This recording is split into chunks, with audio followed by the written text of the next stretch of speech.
three, four, check, 1, 2. Check, 1, 2, 3, 4, check, check, check, 1, 2, check, 1, 2. Check, 1, 2, 3, 4, check, 1, 2.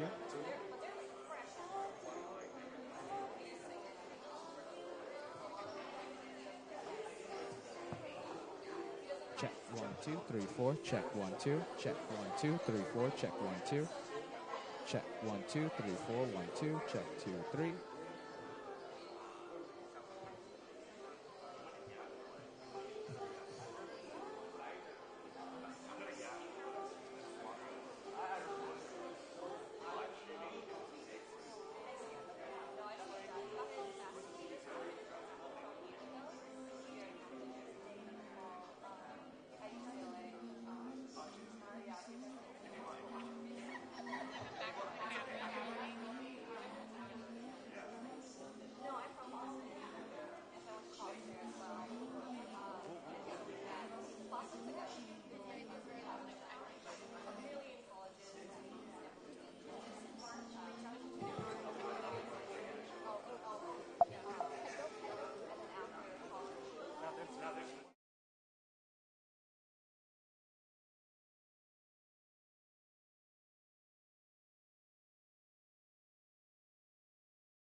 Share and reshare that.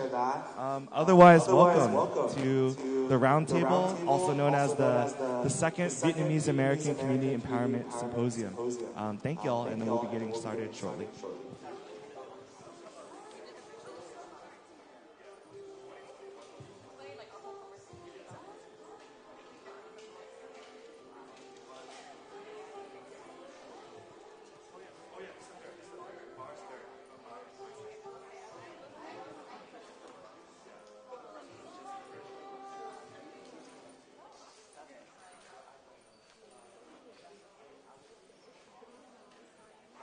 Yes, of course. And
All right, good morning, everyone. Welcome again to the second Vietnamese American Community Empowerment Symposium. This year we're calling it the Roundtable. It's meant to be a day where we have a chance and an opportunity to be in community with one another and to be able to share, listen to, hear from, and share our different experience with one another as we recognize the way in which our communities have resisted and been resilient in struggle for the past 50 years. As we know, this is the 50th anniversary of the end of the wars in Southeast Asia, this mass exodus of refugees, as well as recognize and reflect upon the realities of what we're seeing happening in our communities today, from issues like immigration and deportation and detention that we're seeing en masse across the United States, how our communities in San Jose have formed, right?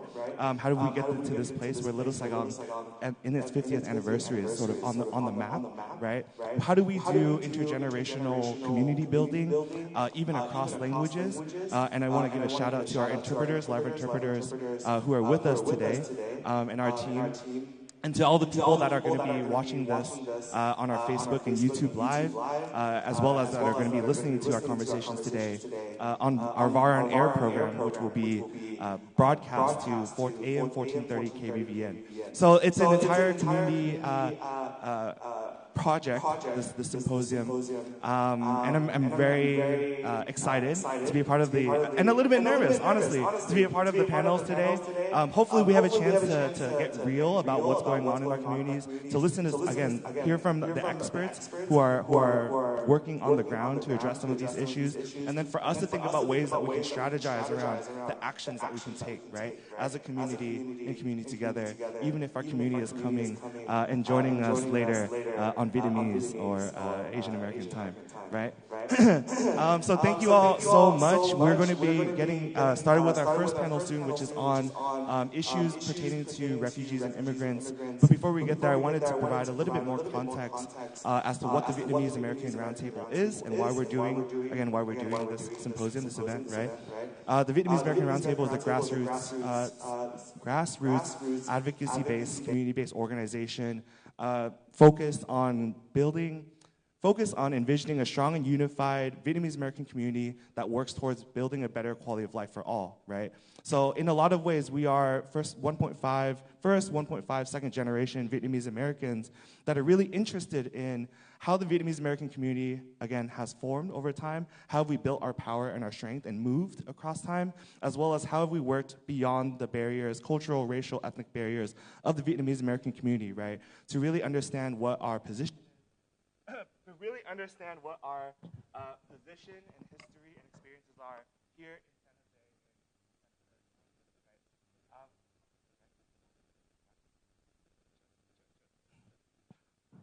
Thank you for bearing with us as we get our technical difficulties going. But again, how is it that we envision this world that includes a better quality of life for all, right? And then again, how do we inform and provide the resources to our community members on the issues that impact their lives, which is what we're going to be focusing on today. So this is the third symposium that VAR has hosted. The first one in 2019 was focused just on immigration.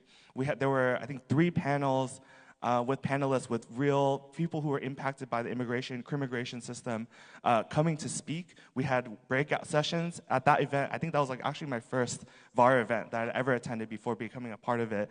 And it was enough to compel me to continue to get involved and become a part of this thing that we call community, right? In 2021, at the onset and at the height of the COVID-19 pandemic, and this movement around racial justice was when we did our second symposium for VAR, but our first Vietnamese American Community Empowerment Symposium. So we really thought about how is it that we engage with people in this hybrid, in-person, virtual format? How do we, again, build community power with all of the struggles and strives and emergency, these unprecedented times that we were living through in 2021. And now in 2025, as we continue to live through these unprecedented times, we're back here again with our friends, families, our community members to try and think about where we go from here and to also reflect upon the past 50 years of our Vietnamese American community here in the Bay Area. And so we've got some panels that are lined up for y'all for today. Hopefully you also have a chance to meet each other later. How the schedule will work out throughout the course of today is that we're starting with 2 panels. The first one on refugee immigrant issues. The second one on issues surrounding community, public safety, and public health. We'll have a lunch break, so we'll have some snacks, some light refreshments, some finger foods for y'all to enjoy and talk through during lunch. And then after lunch, we'll have 2 concurrent breakout sessions. So one is going to be on how do you become an activist? How do you take action in your communities? How do we practice civic education? And then the other one is going to be on how do we build community and organize across generations. And then we'll take this out for the rest of the day, and then y'all can enjoy the rest of your Saturday and whatever plans you have locked in. But again, welcome to the Roundtable, where we'll have a chance to hear from, hopefully, all of y'all. And then now I'd like to welcome our first panelists up to the stage to join me. Sorry, we couldn't find a circular table that fit up here on stage. But the first panel, and then I'm going to sit and join y'all.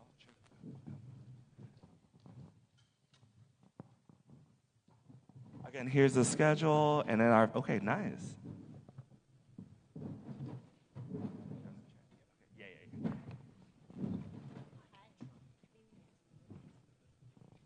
Yeah, if y'all panelists can get familiarized with each other.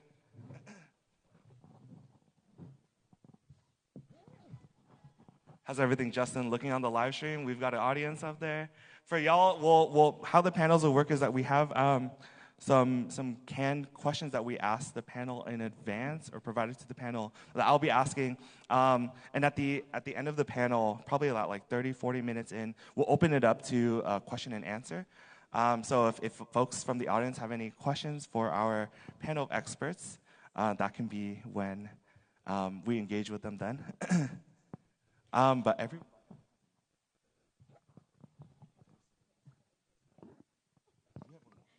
Testing.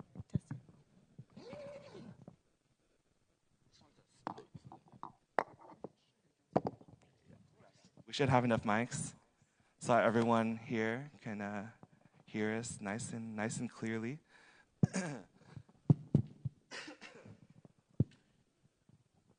Welcome, y'all, to panel 1. The theme of the first panel that we've got today is building community and belonging. And for each of the 2 panels, we have a Vietnamese proverb. Our organizing committee kind of came up or thought of one to fit the theme of the panel and the discussion that we want to be talking about. And the one for the first panel is Một miếng khi đói bằng một gói khi no. So y'all can sit on that and think about that, and then maybe we'll hash out what that looks like for us. But the context is 50 years since the end of the Vietnam War. Our community continues to redefine, again, what it means to belong here in the United States, in San Jose, in Santa Clara County. And today's conversation for this panel will ask, how did we get there? How did we get here? How have we arrived here socially, politically, economically? And how can we build a community that protects, uplifts, and reimagines belonging for us all? And before we start, I'd like to introduce our panelists for today. I'm just going to introduce y'all by name, and if y'all can introduce yourself or provide a short introduction. But to my left, immediate left, I'll start with you, Professor Do. It's Professor Hin Duc Do, who is a former SJSU professor in Asian American Studies. If you could please share a little bit about yourself, Professor Do.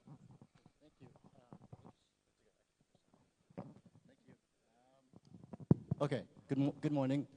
So my name is Hin Do. And Asian American Studies. I retired from San Jose State this past summer, but I'm actually still working there. I'll come back and teach there in the spring. It's a weird program. I research mostly the Vietnamese American community. I'm also focusing a lot on race and ethnic relations and social movements. I was drawn to academics because of the fact that we didn't see ourselves 50 years ago or 40 years ago when I was an undergraduate student. So we can talk more about that, but that's a little bit about me. Thank you, Professor Do. next up, yeah, we can give it a clap. I know it's a little awkward now, but as we get more warm and familiar with each other, next, passing it to you, Dr. Chung P.Q. Nguyen, who is an assistant professor of Asian American Studies and Ethnic Studies at San Jose State University.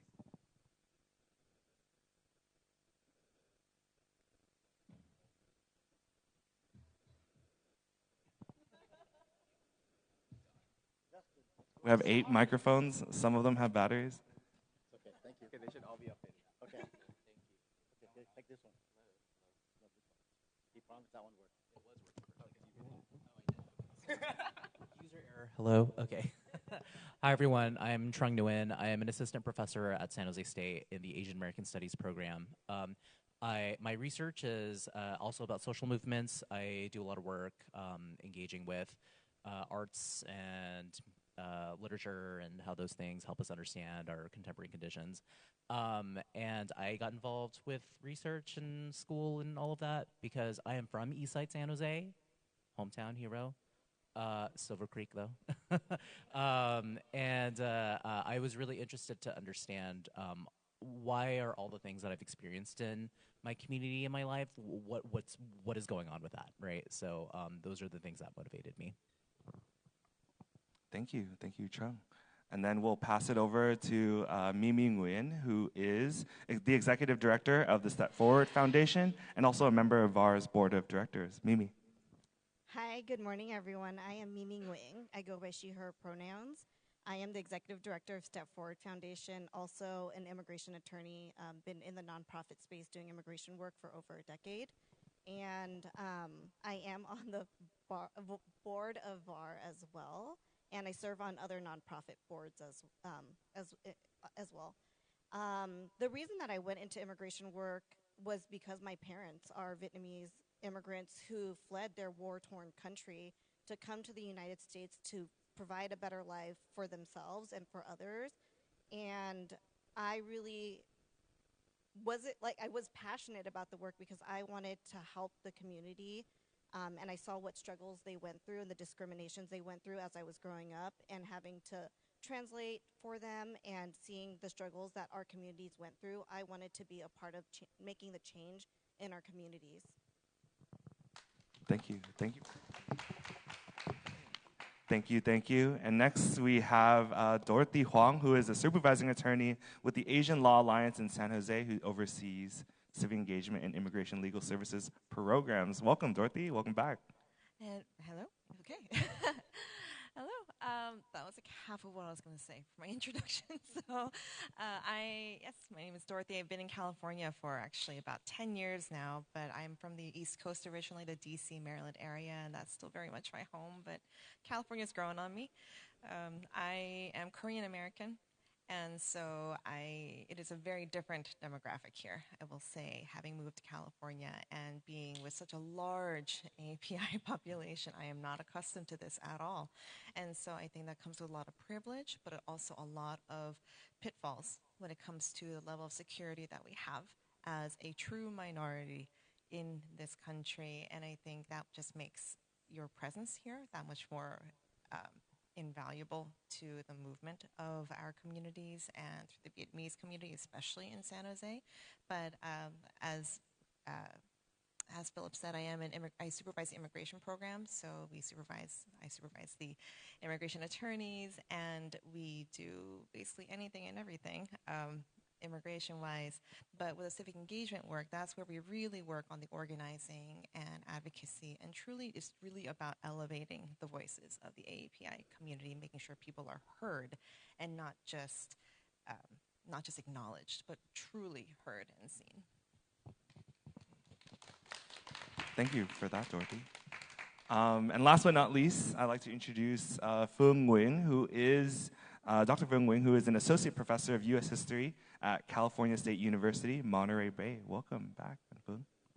Oh, thank you for having me. Just Phuong is fine. Good morning, everybody. My name is Phuong. I like to joke around that because I have a 7 and a 5-year-old, I'm really a full-time parent and a part-time faculty member. That's just kind of how it goes if you want to be, a distant second to mommy. but it's great to be here. I'm actually from California. I'm from Monterey Bay, so like Jung, I get to teach in my hometown, which is really, really great. I think one of the main reasons I'm here is because I wrote a book called Becoming Refugee American, The Politics of Rescue in Little Saigon, which was based on my dissertation in grad school, which I wrote originally because my advisors, who are not Vietnamese, encouraged me to do it. I went to graduate school in Los Angeles at the University of Southern California. But it became a real passion project for me when I was doing research at the Southeast Asian Archive at UC Irvine, and students would keep coming in asking the librarian there if there were any books on the history of Little Saigon, and they didn't have any books available for them. They said, you can read this, you can look through here and there, but we don't have that book yet. So that was part of the motivation for wanting to do that project. Luckily now we're in kind of a golden age where there's lots of books out in English about Vietnamese American history and culture, so people got a lot of stuff to choose from, which is great. Thank you, Phil. Philip, really quick. Yeah, go and Also- please engage with each other too, so that the pressure doesn't fall just on me to facilitate. But Mimi, go for I it. also just wanted to give a shout out to Indy because I'm born and raised in East Side as well, but wanted to give homage to Independence High School as well. Okay, we got shout out anyone who went to YB, anyone like hometown? Tao, see you. Oh my gosh, representing the East Side. It's a good way to start this morning as we talk about what it means to belong here in the United States, particularly down here in the South Bay. I'm going to start off with our OG on the panel, Professor Do. My first question for you, Professor Do, and maybe I'll pitch this one to the academics first, because we've got 3 academics and then we've got two attorneys, a very jam-packed panel. But from your perspective, how did we get to where we are now, socially, economically, politically, as a Vietnamese American community? Your reflections on the past 50 years. So, I don't know if this, okay. It's funny because I actually had, when I was a master's student, I wrote my master's thesis on the development of the Orange County, Little Saigon.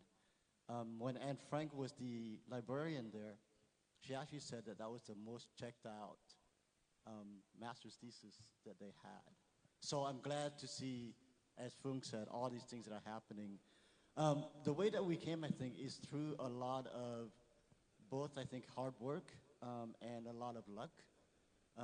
Because of the circumstances that we find ourselves in terms of, like San Jose, for example, right, or Little Saigon in Orange County, one of the things we benefited from was the critical mass of Vietnamese Americans who were either sponsored here or who migrated here secondarily. So for those of you who know Vietnamese American history, there was this dispersal policy whereby all of us were dispersed throughout the 50 states, including Puerto Rico and so on, and Guam and so on. And then there was a mass migration of a lot of the older folks who were very lonely, not very happy, or not able to find jobs in Minnesota, in North Dakota, and so on.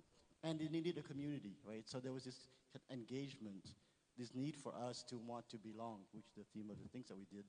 And so when they became here, there was also the beginning of the electronic industry, which allowed for people without certain educational background to be able to get jobs in the assembly lines, in the tech industry, and therefore they were able to provide for their families. As a result of that, right, they attracted more people. During the 1980s also, the social policies of California was a lot more generous than it is today. So for a lot of us, they were able to provide more resources, which means that families were supported, unlike what's happening today. And so all of those variables allowed for this perfect storm to come. And then there was this tremendous need of recreating the homeland that we didn't have, right? The food that we wanted to eat, the culture that we wanted to do, the religion we wanted to practice, the customs that we're used to. So Techung Tu, right?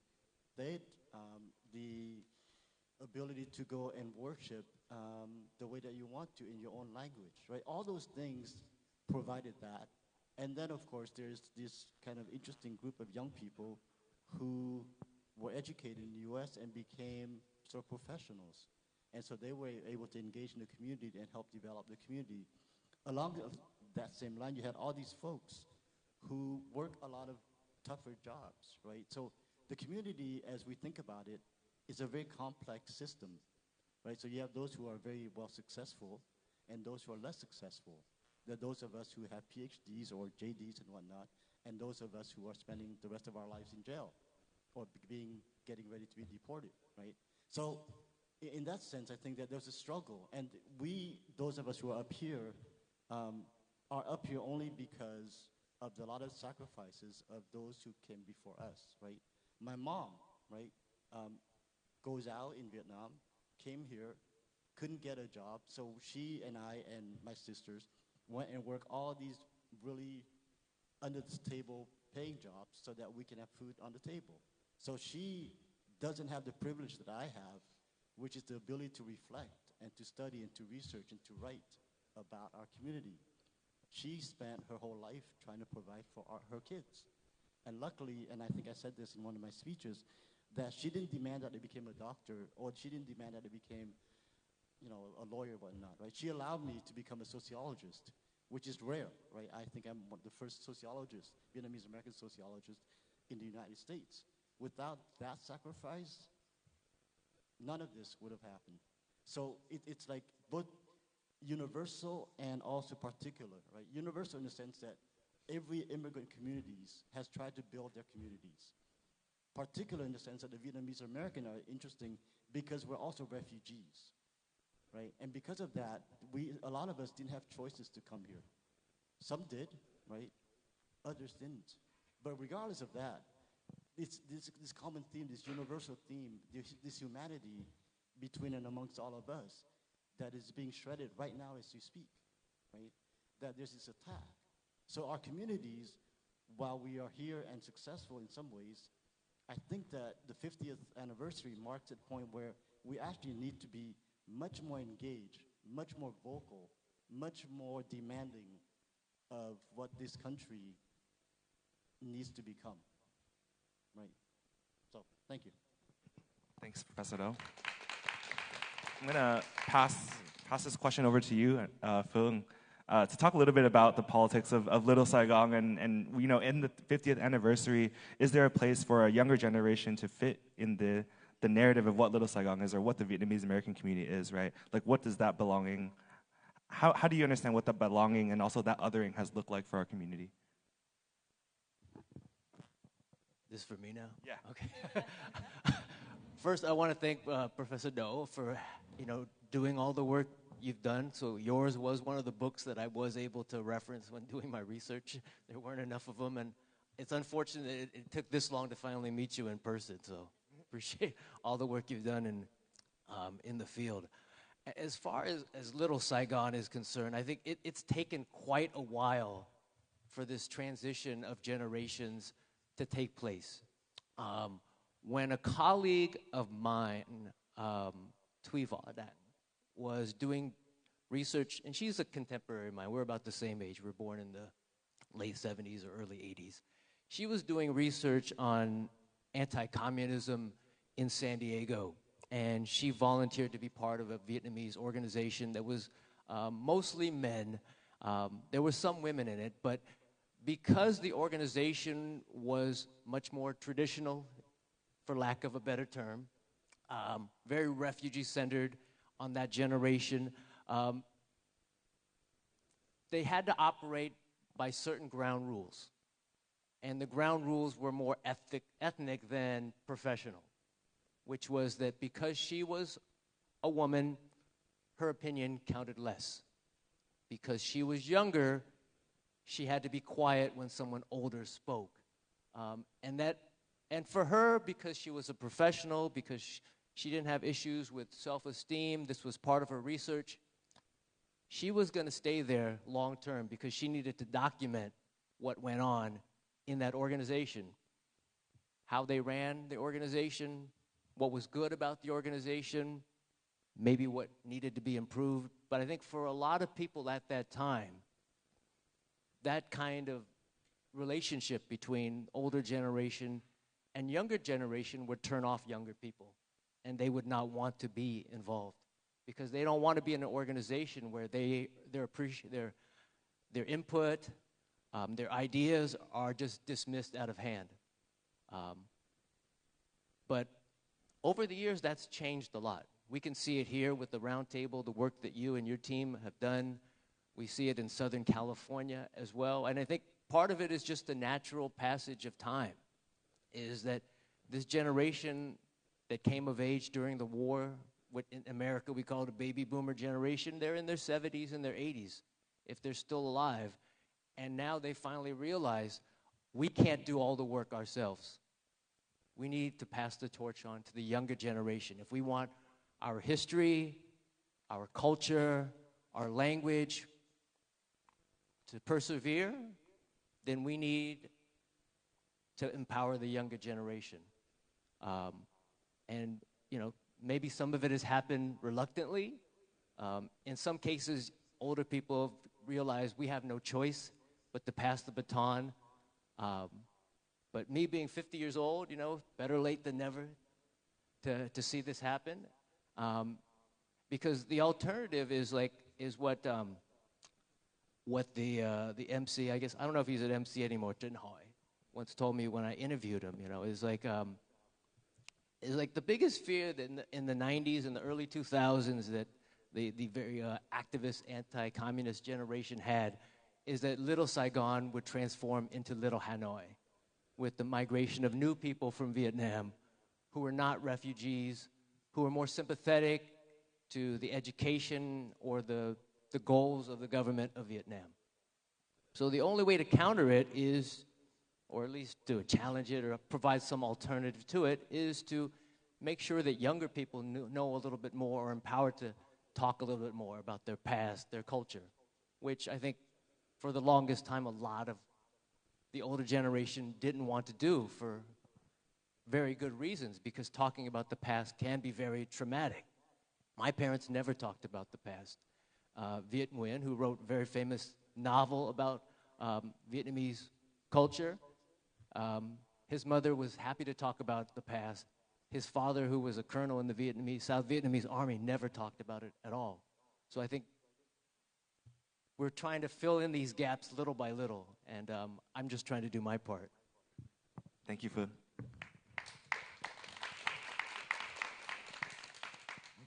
I wanted to touch on some of the points that Professor Do was talking about. So in terms of like politics, just here in Santa Clara and San Jose specifically, the Vietnamese community really came together and made our voices heard through various incidents, unfortunate incidents that happened in San Jose, one of which was the shooting of Go Bit Gao Thị Trung. She was shot by a police officer at point blank in her apartment. During that time, the Vietnamese voice wasn't really heard politically. There was no civic engagement around the needs of the Vietnamese community, even though we represented the numbers here in Santa Clara County. We weren't heard.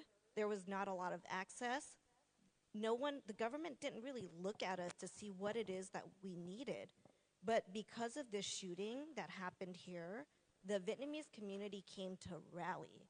They rallied behind the shooting. They rallied behind the transparency of what happened during the grand jury of the police officer, Chad Murray, at the time. So because of that, the Vietnamese community came together. The Vietnamese Student Association of San Jose State came together. At the time, Madison Nguyen was the vice mayor. The Vietnamese community rallied, came together, made our voices really heard, made the district attorney's office open the grand jury so that people could see what was happening behind the scenes within the government. And because of that, the voices were elevated within our community. The supervisors started looking at the Vietnamese community and saying, hey, they are actually making an impact. We really need to look at this community. We need to know what their needs are. And I think because of that case, it really opened up the door for the elected officials to really turn an eye and look at our community and say we need to focus on them. And I think that was one of the really pivotal points in our community here in Santa Clara County.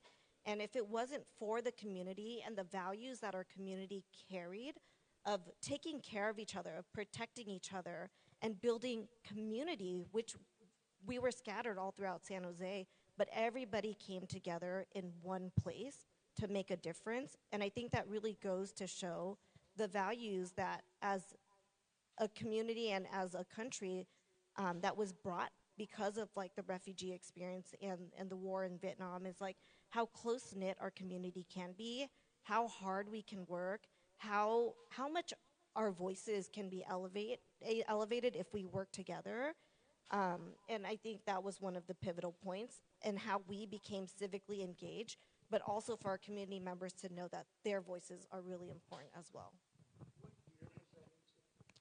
That was, no, it was earlier than that. Yeah, but it was early, Yeah, 2003 was the killing of Bitgo T. Jung here in San Jose. Can I?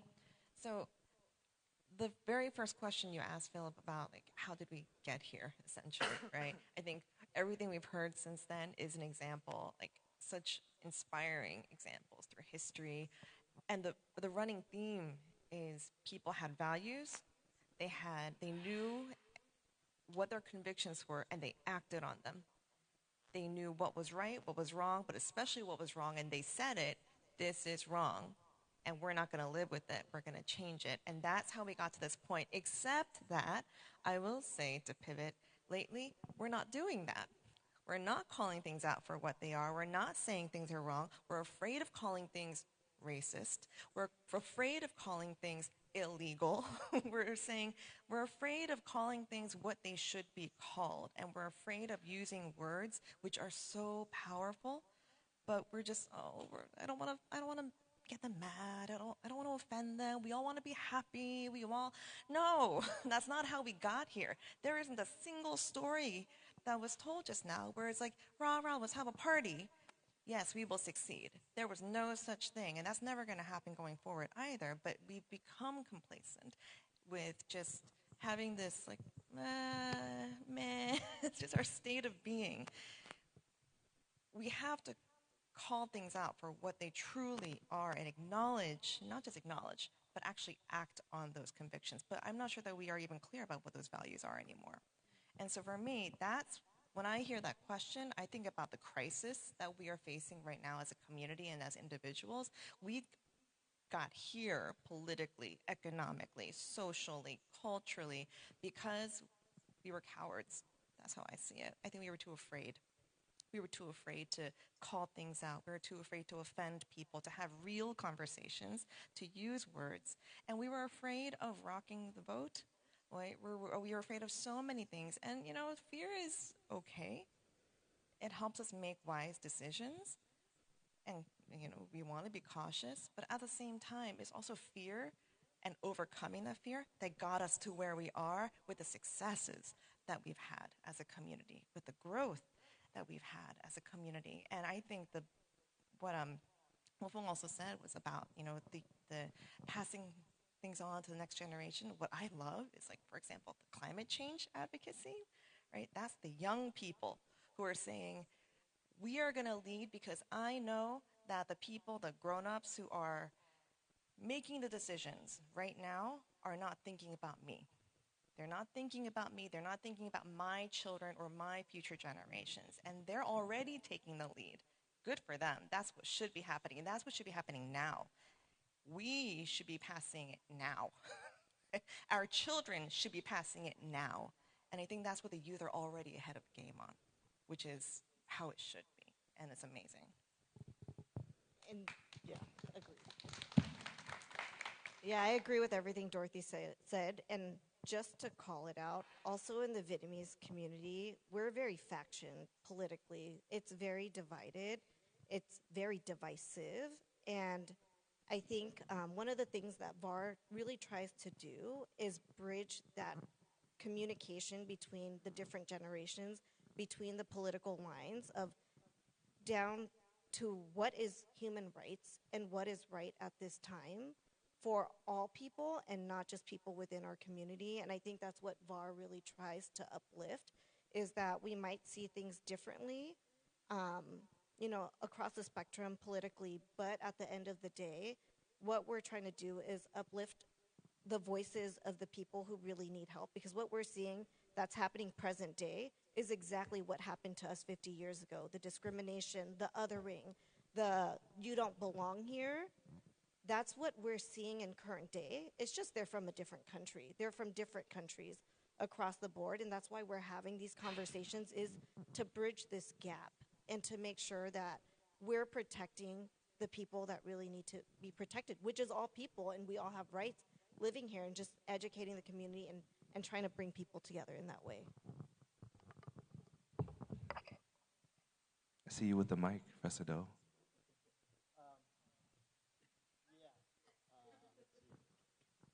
I guess there are a lot of thoughts that are going through, right? One of which is, I think that one of the things that I think Filmbring brought this up is sort of the passage of time, that it's taken, that maturation process for us to be able to demand these things that I think Dorothy's talking about.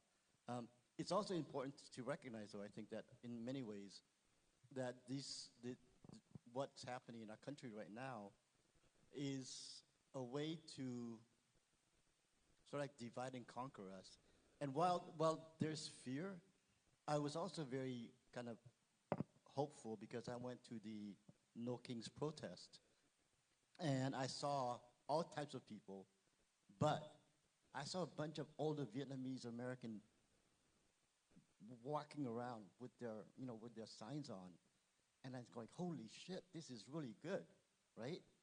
Because usually we don't see them, and for me to look for them and to find them and to talk to them and to ask them, it means that they have come to the realization that we are all facing the same kind of discrimination, that we are all being sort of divided and killed by 1,000 cuts, right?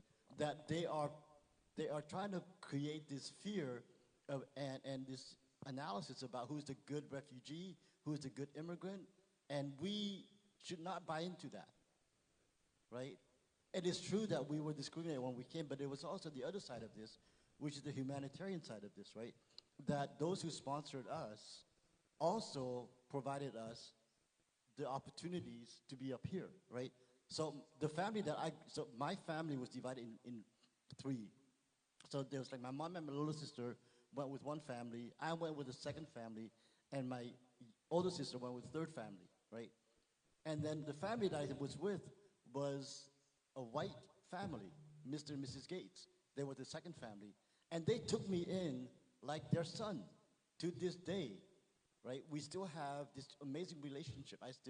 They know our kids, I know their kids. They've come to my graduation. They've come to our weddings. So there is this common humanity that I think that if we somehow can invoke that, right? So that we know that there's basic necessities that everyone needs to have. And this crap that this administration is doing is only doing it so that it reinforces its power, its authoritarianism, its idea of who and what is an American, right? That all of us should be really scared of the attack on all these institutions. As a faculty member, I am scared. Because if Trung and I and Fu can teach our classes, we can't use race, we can't use class, we can't use history, then we can't teach. If our younger people, the high school kids, and everybody coming up doesn't know the history, then we're doomed. And that's exactly what they're trying to do, right? So for those of us who are up here, we are ringing this bell really loud that I think, Mimi is right, that the community has to rise up. We just gotta say enough is enough. And that I think the protecting is not just our own community, right? We have to protect every vulnerable community, because all of us at this moment are vulnerable. All of us are under attack, right? And for those of us who are more privileged than others, we need to assert our privilege. We need to demand. We need to walk the streets. We need to do whatever we need to do. The final point I think I want to make is that, I studied a lot about social movements and about the history of the United States. This is not new, right? This is like we made progress, and now they want to take it back, right? And so for the women's rights, for the LGBTQ community, for minorities, for all of us, they are scared because we are now asserting our rights. And when I teach my students, and one thing that I always ask them to think about is, who is an American? When they say we the people, when they refer to the Constitution, we the people, right, was not written for all of us who are here. But yet we are demanding to be part of that. So the ideal of what America claims to be is this false narratives. And so it's incumbent upon us, right, because this is our country now. This is us. If we don't make it, then we're just as guilty as what they're doing. So I think that this is like, yeah, it's protest, but the final point, I think, is that it doesn't take a whole lot to change the society, right? The civil rights movement, the labor movement, the women's movement, all the movement that we studied didn't take all the people involved. So it takes a small group of people who are willing to do what it takes to make our society the vision that you want. All of you have a vision of what your society should be, right? We all have kids. We all have grandkids. Well, we don't have grandkids. But those of you who are grandparents have a vision, right? It's that common humanity that all of us want to have. And if you see their attacks on education, you should pause. They're like, why do they not want us to teach about history? Why do they not want us to talk about X, Y, and Z, right? Why are they removing all these iconic people who made our society so much better for the rest of us, right? Chung, how are you feeling over there, Joe? Just Hello. Hi. Yeah, so I just wanted to emphasize what everyone is saying up here, which I think underscores some really important points to take away with this question and understanding where we are currently, right?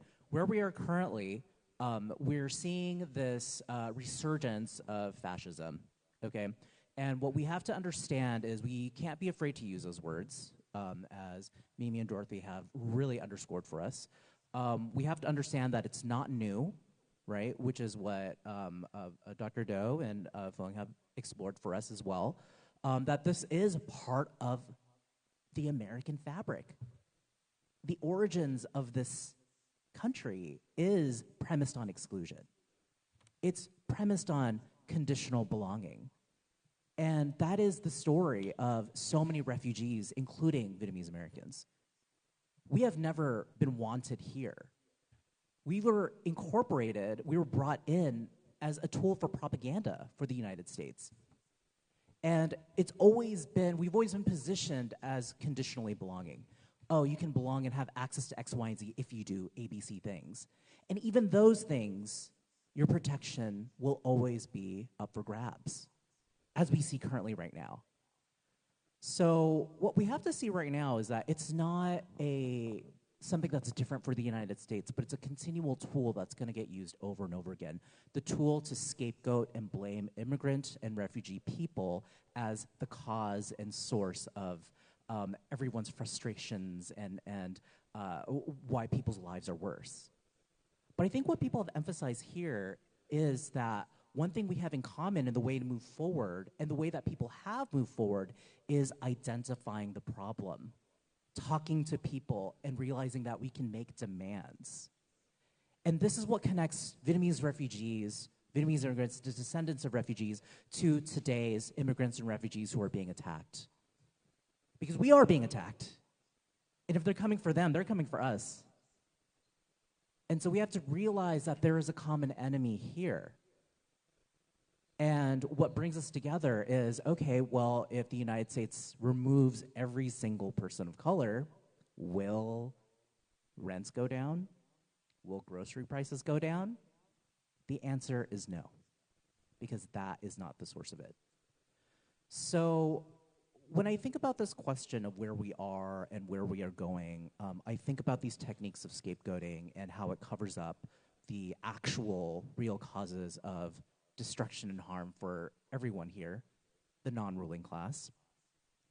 And then I also think about the histories of how we have built across class differences and political differences in our own community and across it. So this coalition building is not just in this particular moment. This is a continuation of what our community has been doing for a long time, since the very beginning. So just to give some examples, since Vietnamese refugees have been here, we've been involved in tenants' rights organizing. We've been involved in labor organizing. We've talked to people in our community who have been hurt and harmed and who have political differences from us, but we can ask things like, how are you doing? What are you feeling? What are you experiencing? And from there, you realize your problems are not disconnected, and they're connected to a primary source. And you come together and like, we can fix this together through organizing and demanding. So to shout out things like APALA, the Asian Pacific American Labor Alliance, Vietnamese Youth Development Center in San Francisco, which has been involved in tenants' rights organizing for a long time. These are ways that our community have worked within our community across political differences, but also with other workers, other tenants, other immigrants, other migrants to demand what we should have. And so we are seeing a continuation of that today with things like FAR, right? We're seeing things like that with Viet Rainbow of Orange County, right? We're seeing a lot of paths forward that are continuing the long coalition building work, the people power work that we have been doing for a long time. Thank you, Trung. Pass it to you, Phu. Yeah, I'm hearing a lot of really great things. I appreciate being around this group of really intelligent, bright people. So I'll try to contribute a little bit. I think for all of us, I'm going to take this back a little bit in time to my own stuff, is that I feel, how we got here, it's a lot about what everybody said. And I kind of latched to what Professor Do said about people making sacrifices and working together. I feel that, we as a community have a moral obligation to help everyone around us, because we wouldn't be here without other people around us. What Jung said was right. There's a lot of people in this country that did not want us here. But at the same time, it's not a monolith. We're here because there were enough people that did want us here. Whether for good reasons or not so good reasons, we got here nevertheless. I want to share the story of one little individual, maybe a couple individuals, and it was in my dissertation about how kind of music got started in the United States. There was this piano player by the name of Ho Xuân Ma. People probably haven't heard of him. He's not that famous. But, he played piano in Vietnam. He got evacuated in 1975 by plane, arrived at Camp Pendleton. And his sponsor was a Japanese gentleman in L.A. And through him and another person, he was able to get a job at the Roosevelt Hotel in Hollywood. His job was to be a busboy, making $2.10 an hour. So he did his job as best as he could, but he missed playing the piano. One day, he decided on his break, he was going to go play that piano in the ballroom. And what was only supposed to be 15 minutes on the piano turned into probably an hour. And by the time he was done, there was a whole crowd that surrounded him and gave him a big round of applause. And he said, oh my God, I didn't think I would attract this much attention. His boss said, can you come into my office, please? He thought, oh my God, I'm going to get fired right now. And his boss said, you're way too qualified to be a busboy. We have a music lounge here called the Cinegrill that exists to this day. Would you mind being a piano player at the Cinegrill?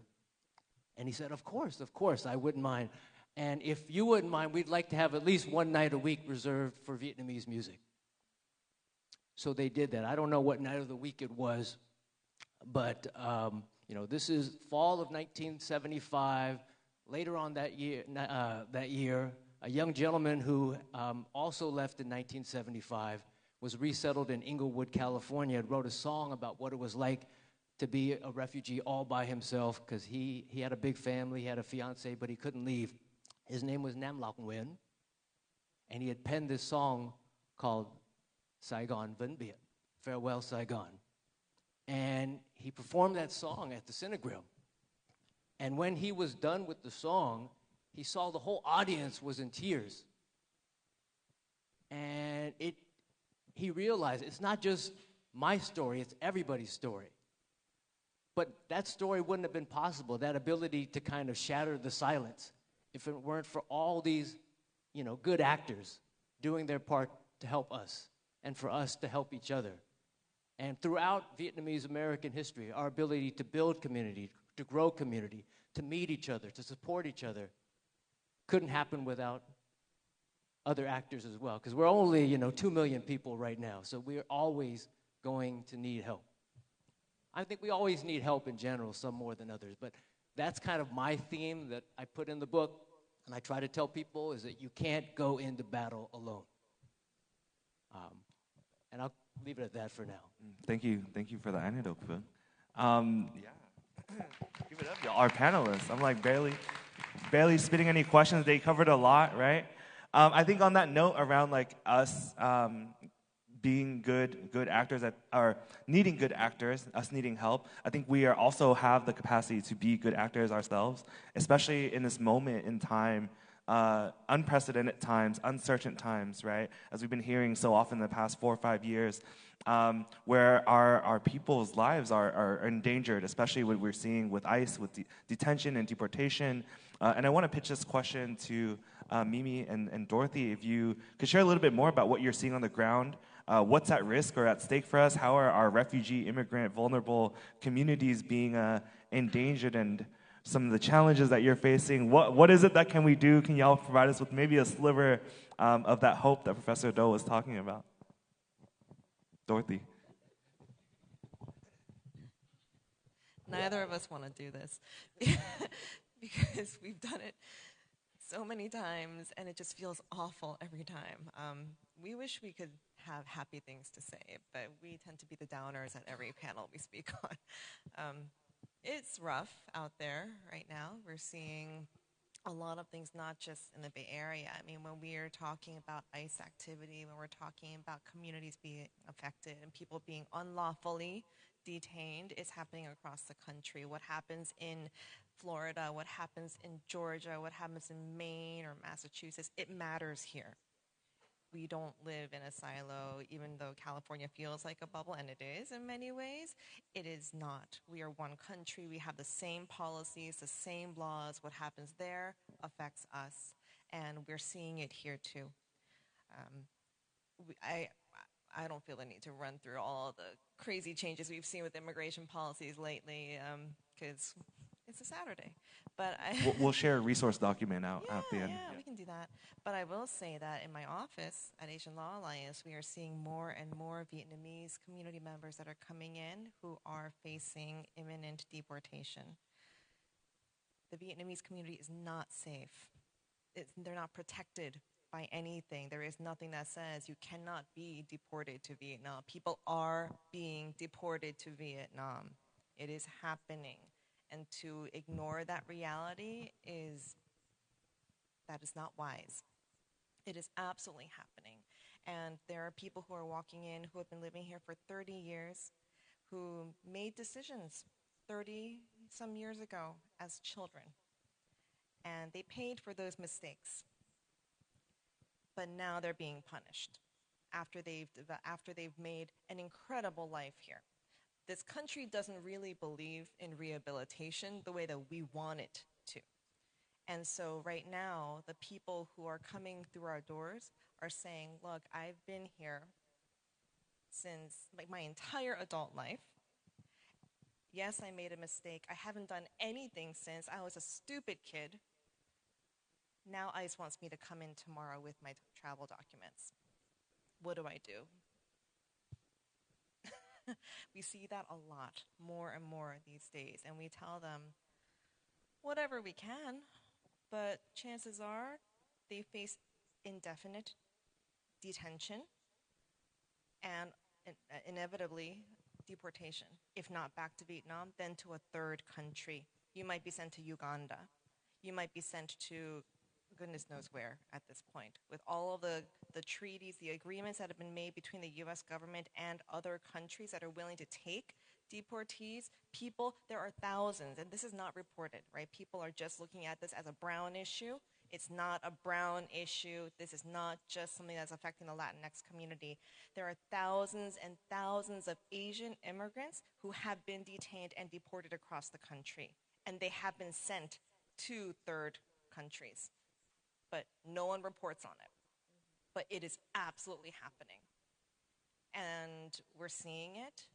We are trying to help people by accompanying them to the ICE check-ins where we know they're probably going to be detained. There are any number of different legal remedies that we can try, like habeas. You know, there's going to be a lot of talk about that. There already has been. But there are different things that we can try as attorneys. But in the end, we're going up against Goliath. We're going up against this government that has unlimited resources, and it's just, you know. So it is happening. It is very real, and it's probably going to happen to someone, or it has already happened to someone you know, or someone in your neighborhood, someone in your church, or in your school. It's affected anyone. And the most tragic part, actually, for me, is not that they're going to be deported. The most difficult thing for me to hear when I'm meeting with these individuals is when they say, I don't want to live here anymore. I'm done with this country. They don't want me. I've invested my entire life here. I've built a successful business. I've raised beautiful children and grandchildren. I don't want to live here anymore. I haven't been back to Vietnam in I don't know how long, since I was a baby, but I don't want to be here anymore because this country is broken. That is actually what kills me when I hear that, because we have failed them in so many ways. And it's not just as an attorney where I'm like, oh, there's only so much I can do for you legally. It's actually like as a human being, as an advocate, as a supporter in the community, that's actually that's the worst part. Yeah, just to add a little bit more to what Dorothy was talking about, I think one of the big things that we're seeing is that even though folks from Vietnam came as refugees, the protections aren't there for refugees. The protections aren't there until you become a citizen.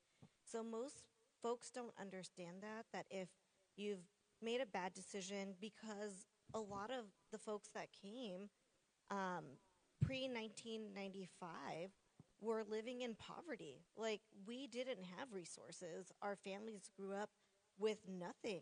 The children grew up with nothing. And so getting involved in, unfortunate situations or bad situation, it happened.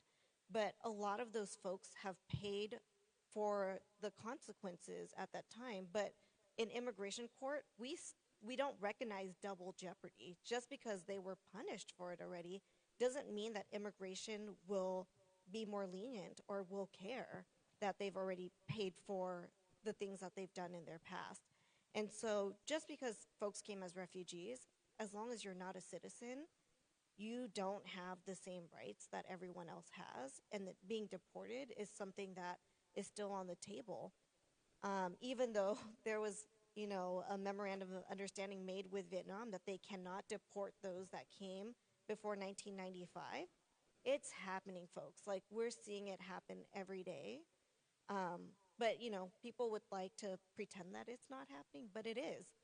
And so I think that's one of the things that we're seeing on the ground is AAPI folks, those that were that came as refugees during the Vietnam War from Cambodia, Laos, like, those folks are getting deported. But I think as like another issue that we're seeing on the ground, and like Dorothy said, the work that we do is very bleak, and it's just not fun information that we have to share, but it is information that is happening here. One of the biggest things that Dorothy and I have been working with, and with Akemi over here, like from Amigos, is we're working on the Rapid Response Network because there is ICE presence in Santa Clara County, folks. At the end of the day, there's case law that says that ICE officers can racially profile you. Doesn't matter. As long as you don't look white, they can pick you up. So none of us are really safe. So that's one of the reasons why we have to protect our community, and why the Rapid Response Network exists here in Santa Clara County is so there's a yellow card with the rapid response number of if there's ice activities that you're seeing, call the number. The dispatchers will go out. And then there's some of us on legal that will answer legal questions and help identify if someone is in imminent danger or in an emergency situation where they need help with ice activities at that time. But we do have some yellow cards that Dorothy brought. But it's imminent here. If you've listened to the news in the last couple of days, you've probably heard that there is ice presence in Alameda County. San Francisco was labeled as an area that they will target. And within 40 miles radius of San Francisco was also on the list as well. And so we've been monitoring and tracking these news that is coming out in live time to make sure that we can keep our communities safe.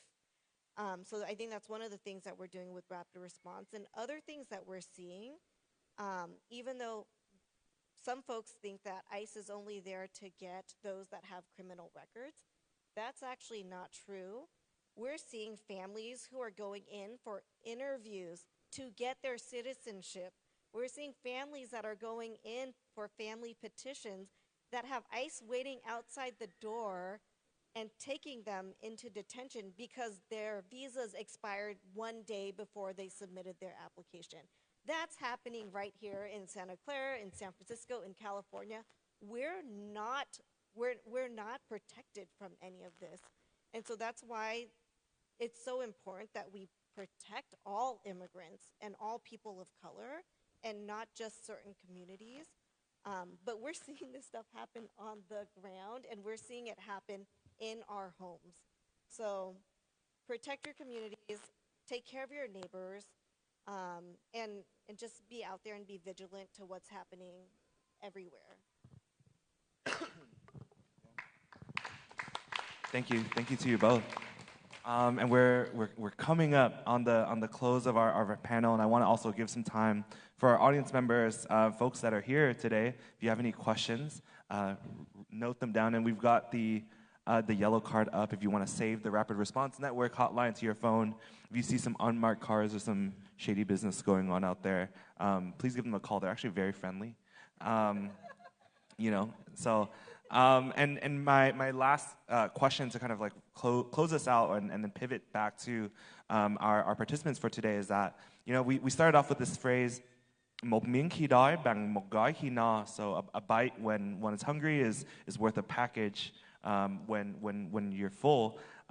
For each of you all, how do we practice solidarity? What are some of the strategies from history and contemporarily, some of the parallels that we see and that you all have been talking about, can we employ for the challenges that we're facing today?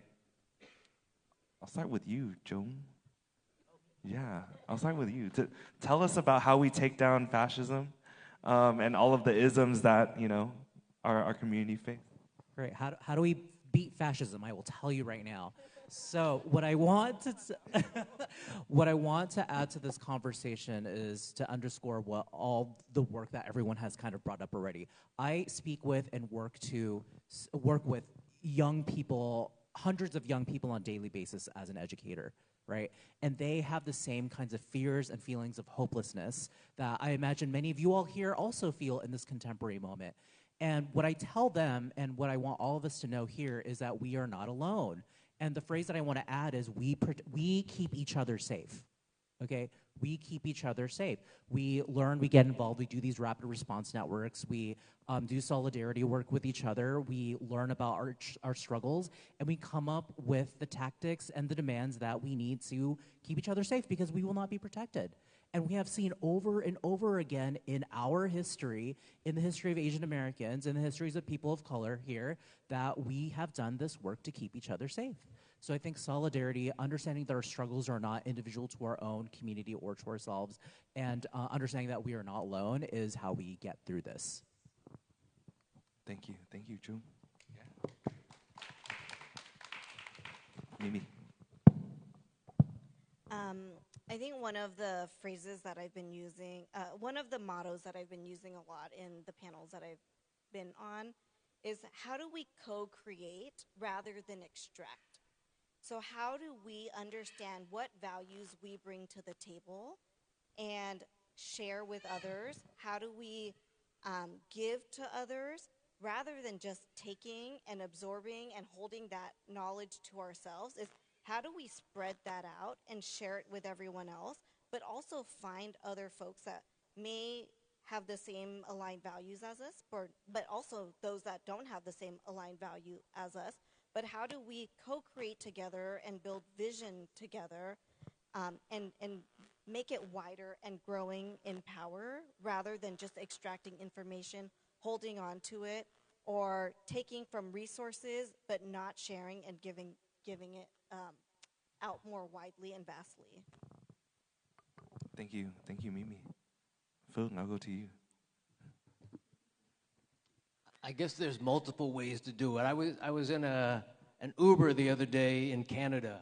The driver was from India, and he was telling us about the political situation over there with Modi and everything. And he says, Modi does really well in the provinces of India where the literacy rate is the lowest. And that is what they do. That's the playbook in every country when authoritarian wants to take rule, is they attack the education system. They make sure that our minds are preoccupied with, other things. So we've been talking about, what can we possibly do if things are not allowed to be taught in the classroom? So I encourage people to read as much as you can, hopefully in ways that get you off your phone as much as possible, to interact with people. I think there's only so much time, but there's one anecdote I really enjoy is like I had a chance to visit Georgia and Alabama a few years ago and do a civil rights tour and talk to people who were involved in the civil rights movement of the 1960s. And these people, if they're still alive, they're in their 60s and 70s, which means they were little kids involved in protests back then. And what made me realize being involved in protests here was different what they were doing. Is they weren't just out there for ideological reasons. That was important. They weren't just out there because they were politically motivated, even though that was part of it. They were out there because they were with people they cared about, they spent time with, whose company they valued, whose presence, they needed more than anything else. And I think it sounds really corny to say this in this day and age, but love is important as well. Is we need to find ways to love and connect with each other more. And we were talking a little bit tangentially about finding some kind of moral center and values, and that kind of goes back to how we got here. We got here because the best part of America demanded that we be allowed in here. The sad part of it is that being refugees, we kind of tend to, we've been encouraged to be eternally grateful to the people who rescued us in this country. And the way that most people have showed it is by being unconditionally loyal to the government of the United States and not wanting to criticize the government at all. I think Tony Pham, who was a high-ranking official in ICE, said that when I came into this country, I essentially signed a promissory note and have a debt to repay. The problem with gifts like that and debt is that, philosophically speaking, those can never, ever be repaid. So in my book, I talk about, Vietnamese being pressured to pay back, when what we should really do is pay forward and honor the values and the kind of activism that got us here so we can continue in that tradition so that we're not the last ones to enjoy this kind of treatment. Thank you. Thank you, Phil. Dorothy.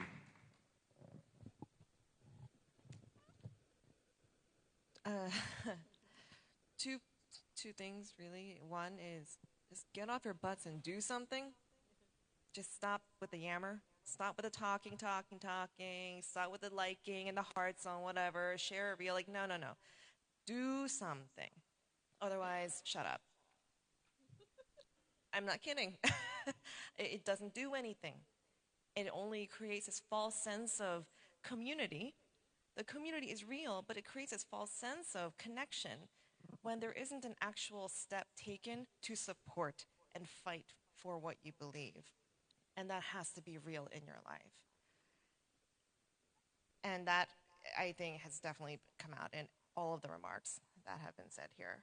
I think the only other point is, I'm sorry, my brain is starting to kind of fade away. Saturday morning. Yeah. Yeah, that's really the most important thing. So just, like I said, get off your phones. Civic engagement and vote. My goodness. Yes. Vote. Vote. That's also why we're here, because people didn't vote. That's how we got here. People chose not to vote. And we have an election coming up, by the way, in a week or so. So vote.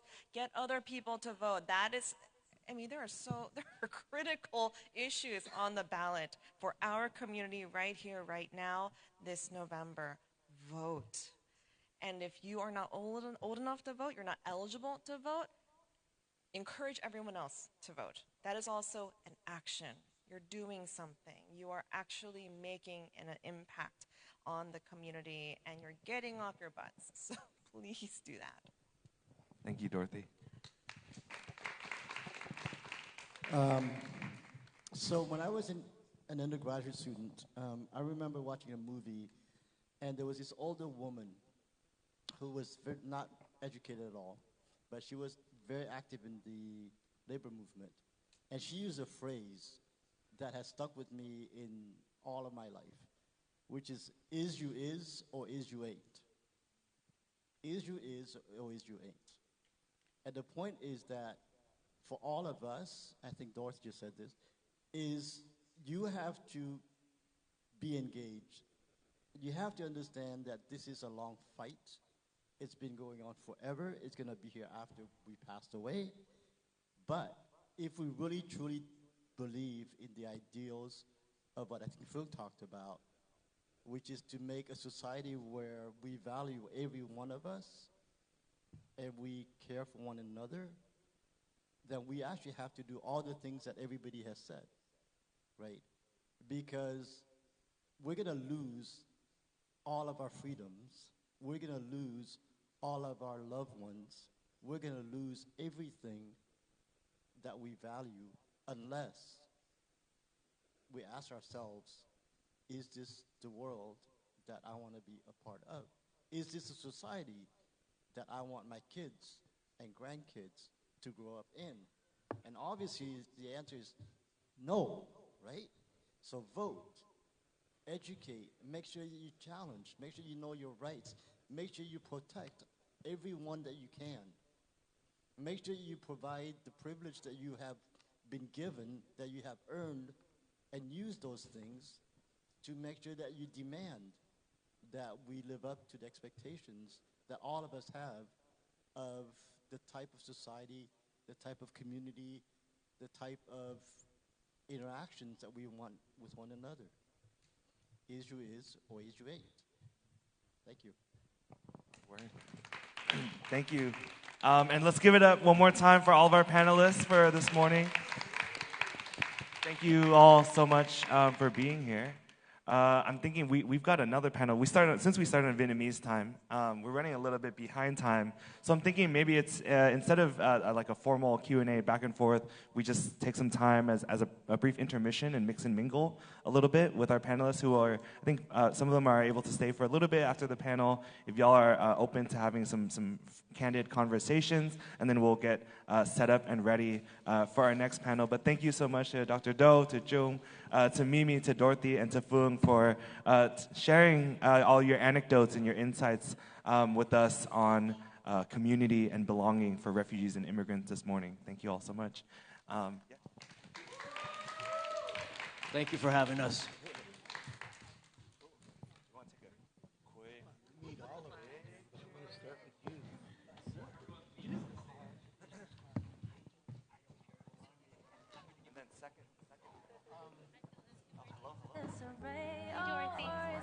Thanks to everyone who's joining us on the live stream and who's listening to this later on VAR on Air or the recording. We wish you could be here with us on this fine Saturday morning, and we hope that you can join us very, very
We're going to be getting food set up in the back.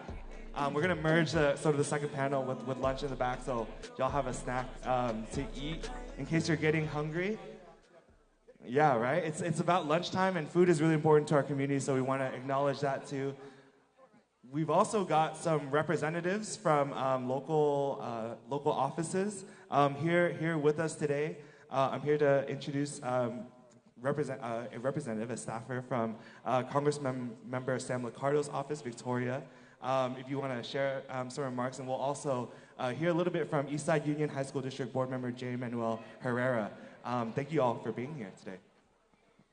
Hello, everyone. My name is Victoria Tweeby McDowell, representing U.S. Congressman Sam Liccardo. Thì hôm nay ông dân biểu Hoa Kỳ không tới được, cho nên Victoria tới đại diện cho ông dân biểu Hoa Kỳ Sam Liccardo.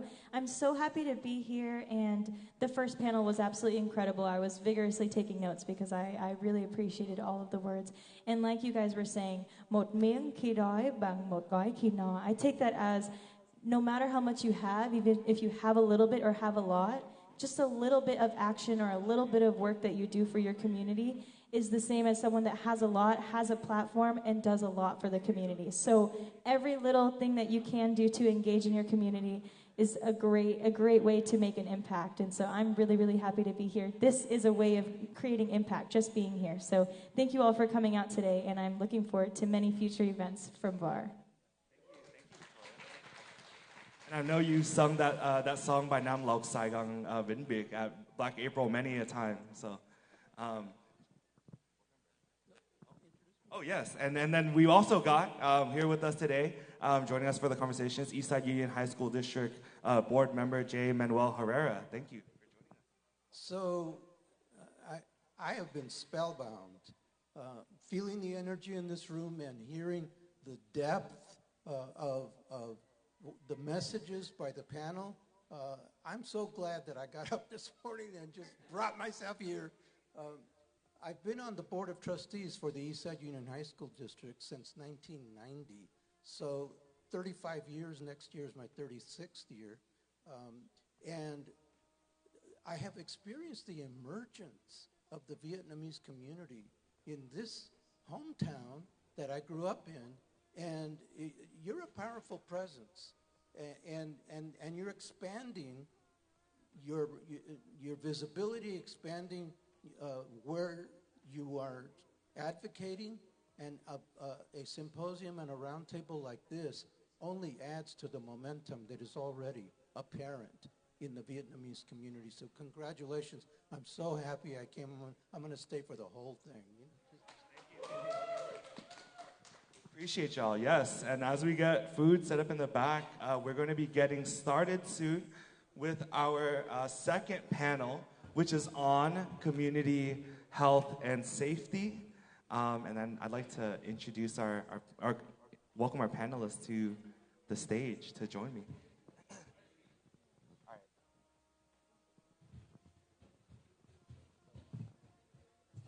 Yeah, go. Let me grab some.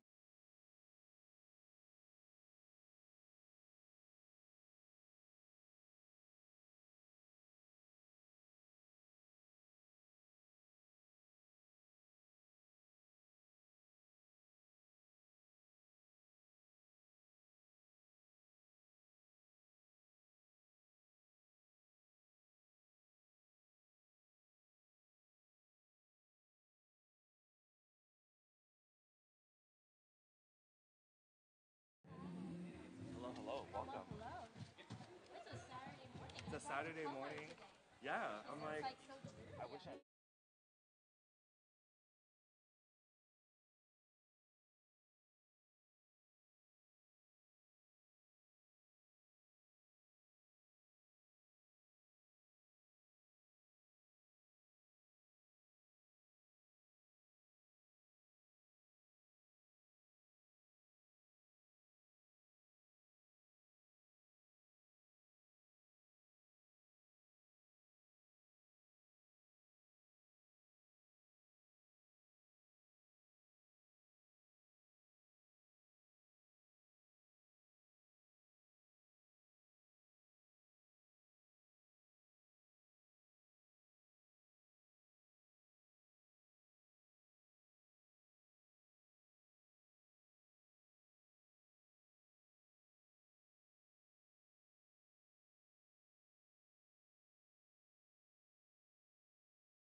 All right.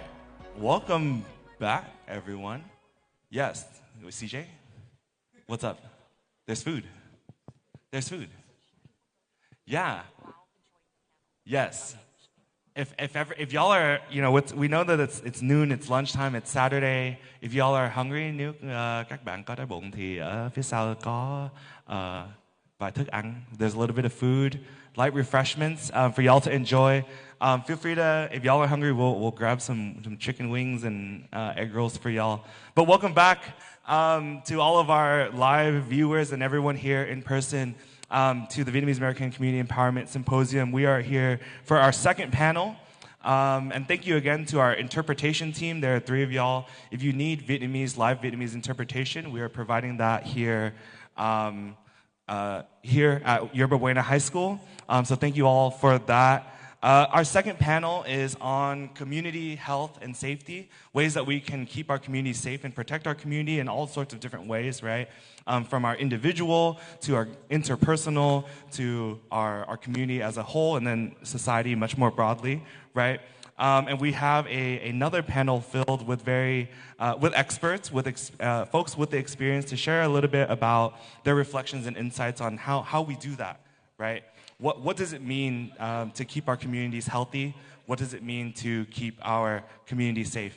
And again, thank you all for being here this Saturday afternoon now, and for everyone for tuning in on the live stream, and for everyone who's going to be listening to this, the recording of today on VAR on Air, on KVVN AM 1430, and everywhere on social media. All right, panelists, how are y'all feeling? Good. We're gonna get. We'll do a short round of introductions, and we'll get right into it. To my left is Christina Bui, who is an entrepreneur, consultant, and community builder, and she currently serves as the chair of the Tully Road East Ridge Business Association. Christina, welcome, and you can give a little bit more introduction to yourself. Sure, thank you. You've said it all already. Good afternoon, everybody. First, I'd like to say thank you, VARS, for doing this. I think it's incredibly important that our Vietnamese community and our business community, neighborhood community, come together in this way to talk about these very important issues. Yes, I am a small business owner. I own a Love Me Nots Bridal in Lion Plaza. Love Me Nots Bridal was my parents' business. It's second generation. Really happy to be doing it. And also a consultant for business associations. Thank you. Thank you, Christina. And yeah, as we welcome all of our panels, our theme for our panel on community health and safety is Lalan Dum Larat, which means the good leaves protect or cover the leaves that are slightly torn. Very quite literally. Next to Christina is Isabella Leung, who is currently a community advocate and received her Master of Public Health from UCLA. She's also a current member of the VAR Board of Directors. Welcome, Isabella. Thank you for that warm welcome, Philip. I'm going to try to speak very slowly because I understand we have live interpreters, so I'm going to try to go a little bit slower for their work. But yeah, as Philip said, hello, good morning, everyone. My name is Isabella. I am currently actually a Master's of Public Health candidate at UCLA, so almost there with finishing my degree. But prior to that, I worked in nonprofit in the community-based organizing space right here in San Jose. I was previously at ICANN for about 2 years, and then after that, I was briefly in local government at Valley Water, working in their Office of Racial Equity, Diversity, and Inclusion. Thank you, Isabella. And welcome back to San Jose. Next, we have Paul Hua Pham, who is currently the president and chair of the Story Road Business Association. Welcome back, Paul, and if you could share some remarks. Right, thank you, Philip. And again, I also appreciate VAR putting on an event like this. In the work I do, auditing school districts, I mean, we start to see the impact that some of the things that are happening in this country, how it impacts our community. And not being from San Jose, I mean, I think I really appreciate this outreach, but I think we've come accustomed to the community that we have here, where the we have such a large Vietnamese community, but outside of San Jose, when our kids grow up, they move on to college, they might become the minority, unlike where they are here, and they see so much of their own community that it might phase them quite a bit more. So I think it's important to have discussions like this so that the entire world knows what it's like to not feel welcome in a country. Thank you for that, Paul. We'll definitely be diving a lot deeper into feelings of belonging and othering, similar to our first panel. Next, we have Captain Ken Tran, who serves as a captain within the San Jose Police Department and oversees the Western Division. Welcome, Captain Ken, to our panel. Good afternoon, and thank you for including law enforcement, specifically San Jose PD, to be a part of this conversation today.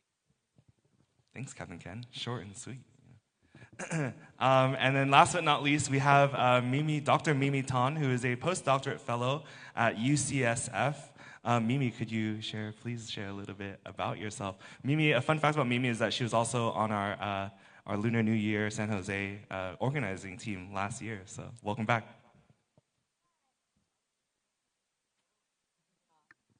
Hello. Oh, okay, it's working. Hi, everyone. It's great to be here. I'm really excited to have this conversation. I am a postdoc, so I am doing a research training fellowship to become an independent investigator, but my research mostly focuses on structural inequality, structural racism, and how it impacts health, especially cancer and cancer screening rates, things like that. Awesome. Thank you, Mimi, and if we can give it up a round of applause for all our panelists for panel 2. Okay, thank you all for being here. My first question to you that I'll ask everyone to answer is, from your perspective and your experience, what are the most urgent public health or safety issues that currently face our Vietnamese American community today? We're here in the heart of... Hi, Siri. We're here in Eastside San Jose. There are different issues that affect different generations or neighborhoods, and you all each bring a very specific perspective from your work and from your experience. And so again, from your perspective, what are the most urgent public health or safety issues that face our Vietnamese American community today? I'll start with you, Mimi, as a researcher.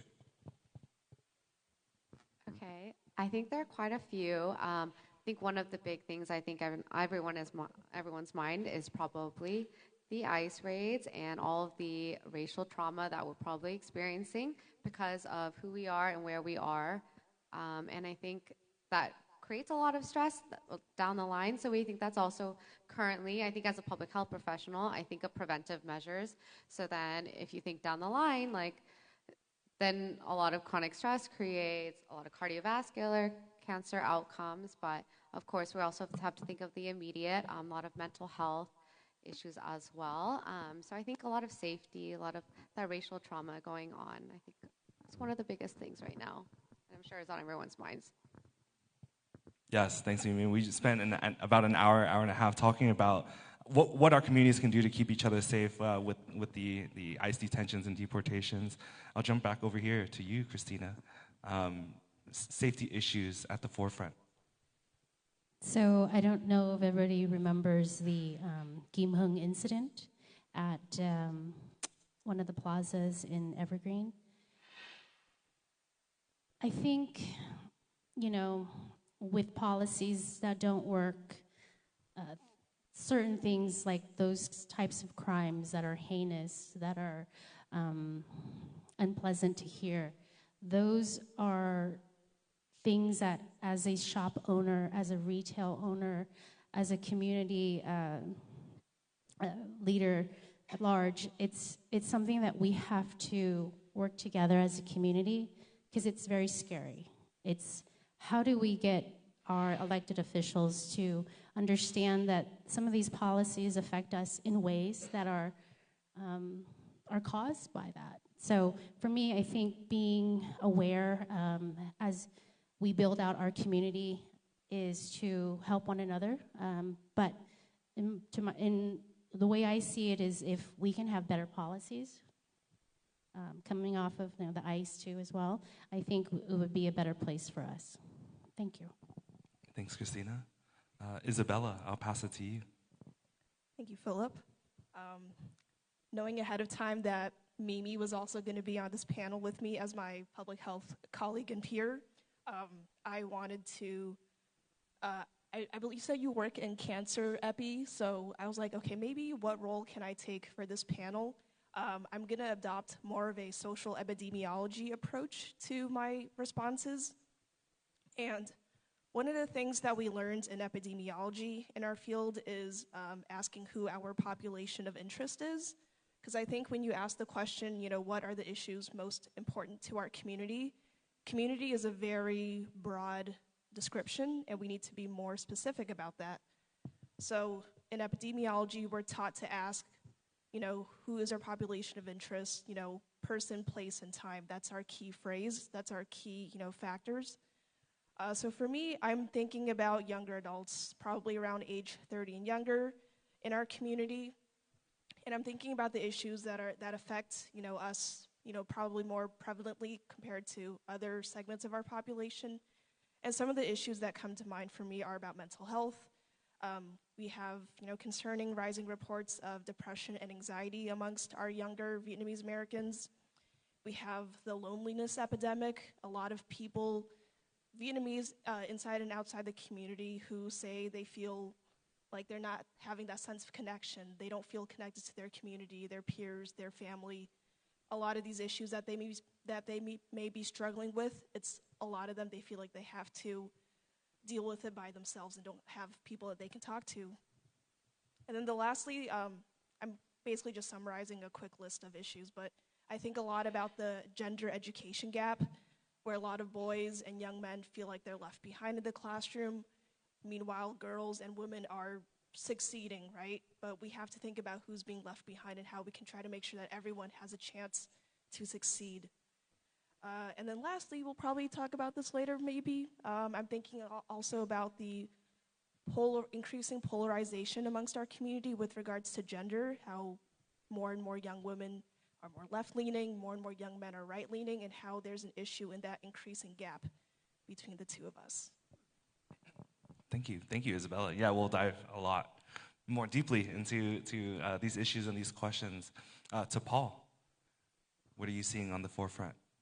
Well, I saw an article once that I found pretty interesting. It was about how in Vietnam you see all these power lines and how jumbled up and messy and dangerous they look. And what I took from that story is that it gets into talking about how our Vietnamese community in Vietnam, they're very self-reliant, and also that they have a distrust for the government, that they feel like they can't rely on the government. And so what communities end up doing is, running power lines to connect and doing what they need to be resourceful to get the services that they need. And so to that kind of mentality our community has here in the U.S., I think that's a huge barrier to what's happening at the federal level.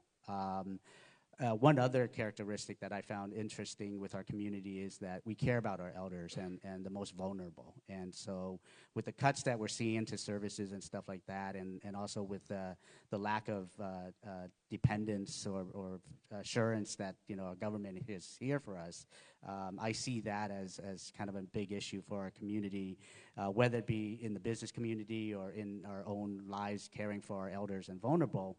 That they're going to be left behind, that they're not going to get the services that they need because of just the way that our people are. And in my work with school districts, in the state of California, we've made it a priority to feed all kids. All kids eat for free. And one of the side effects of that is that a lot of families don't complete an income verification. And so that impacts school quite a bit in terms of the funding, the supplemental funding that they get, which is, through school lunch, or whether it be Title I funding, which, a lot of us are very well aware of. And so it impacts all of us, not just those that, need the English learner services or the free and reduced meals, but just funding in general. So schools are losing funding because out of fear of not filling out applications, out of the lack of a need to complete it if they're all getting fed, and so that overall I think impacts our community pretty greatly. Thank you, Paul. Captain Ken, on what you're seeing on the forefront of your work.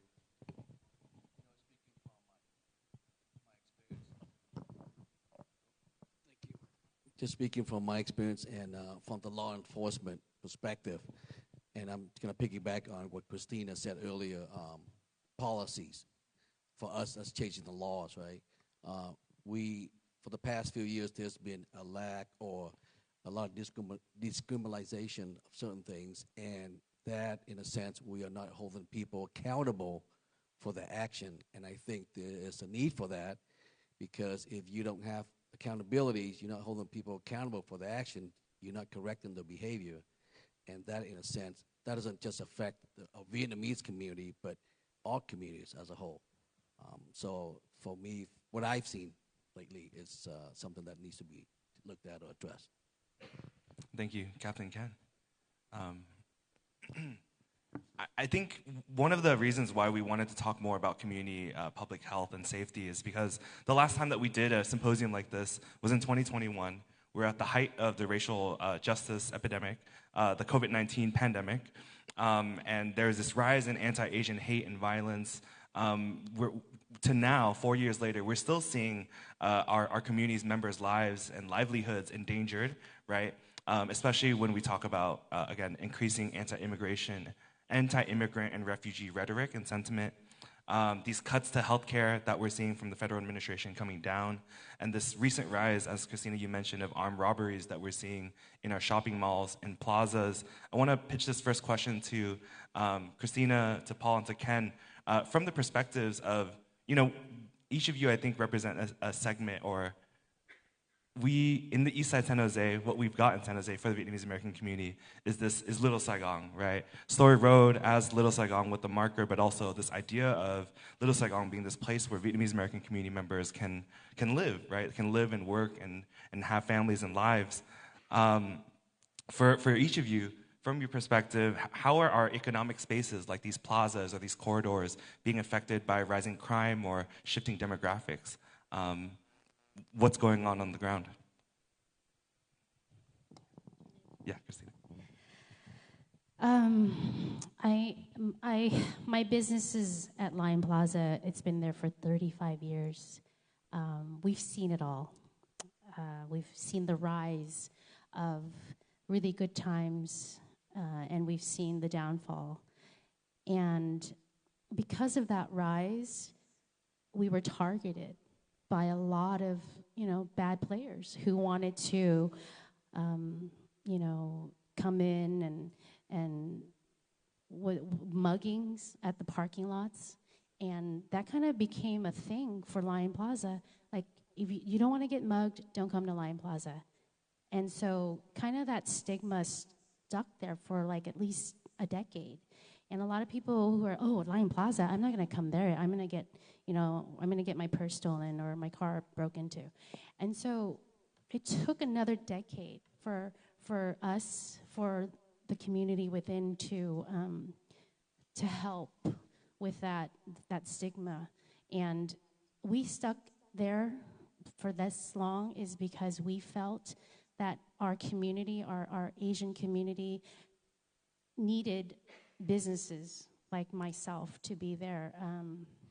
But going back to the question, I think it's incredibly important that we, as a community, we need to help one another, bolster one another, and kind of make sure that we feel safe in our spaces. And so we try to do our best by making sure that our community can go to these spaces and feel comfort and safe. So we hire more securities. We make sure that we get cameras there, and everybody, kind of understand that if it's a safe place, they're going to come back and shop. Lion Plaza is not back at 100%. We still have 8 businesses that are, have been empty for almost 5 years plus now since COVID. and we want it to be full, of course, but because of kind of like, why are we coming down to the east side? We're gonna, there's too much traffic, or we're gonna get robbed, or there's so many things in there that we need the police, the SJPD, to be a part of and to support us and help them understand that this is a safe space for us. And so that's why the business organization association that was started is so incredibly important, because we all have one voice and we're organized, and we can curate safety zones where, like, more cameras are located, or we know that we can call Captain Tran and go, hey, look, we need help, and he'll come out. So I see positivity, but I also see there's a lot of work ahead. Yeah, and to you, Paul, on how our economic spaces are affected by rising crime or shifting demographics, what role do these small business networks, business associations play, and how can they serve as sites of safety?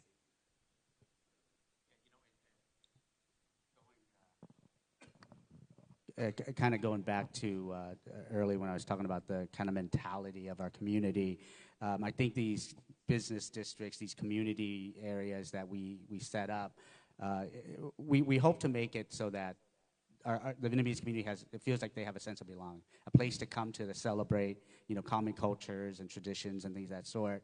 And from a business perspective, Story Road Business Association, we hope to be that kind of network, so and a resource for business owners who, feel like they're kind of in it alone, like they need that entrepreneur spirit that they have. We want to share with them the resources that are available to them from the city, from the county, and helping them to maneuver through a lot of that, because not only is there that language barrier, but also just understanding how things operate. And as part of all of that, not only is it going to be an area for the community to come together, but we hope that it'll encourage civic engagement, that the things that we do make an impact, that it moves the needle, and that it gives us a voice in the things that happen in our local area, in our city, in our county. And thank you for that, Paul and Christina, both, leading two business associations that represent a big part of our Vietnamese American community here in Eastside San Jose and in San Jose as a whole. Captain Ken, I have a harder question for you, and it's, sometimes we don't always feel safe around the police, right? Like, our community, there is this, there's both a deference to authority, but also, like, if something goes wrong, like, we don't want to call 911, right? On our own folks, on our own people. How is it that you navigate that in your role as a police captain? And if you could speak a little bit more about the collaborations between the police department, local government, and the broader community that you're working on.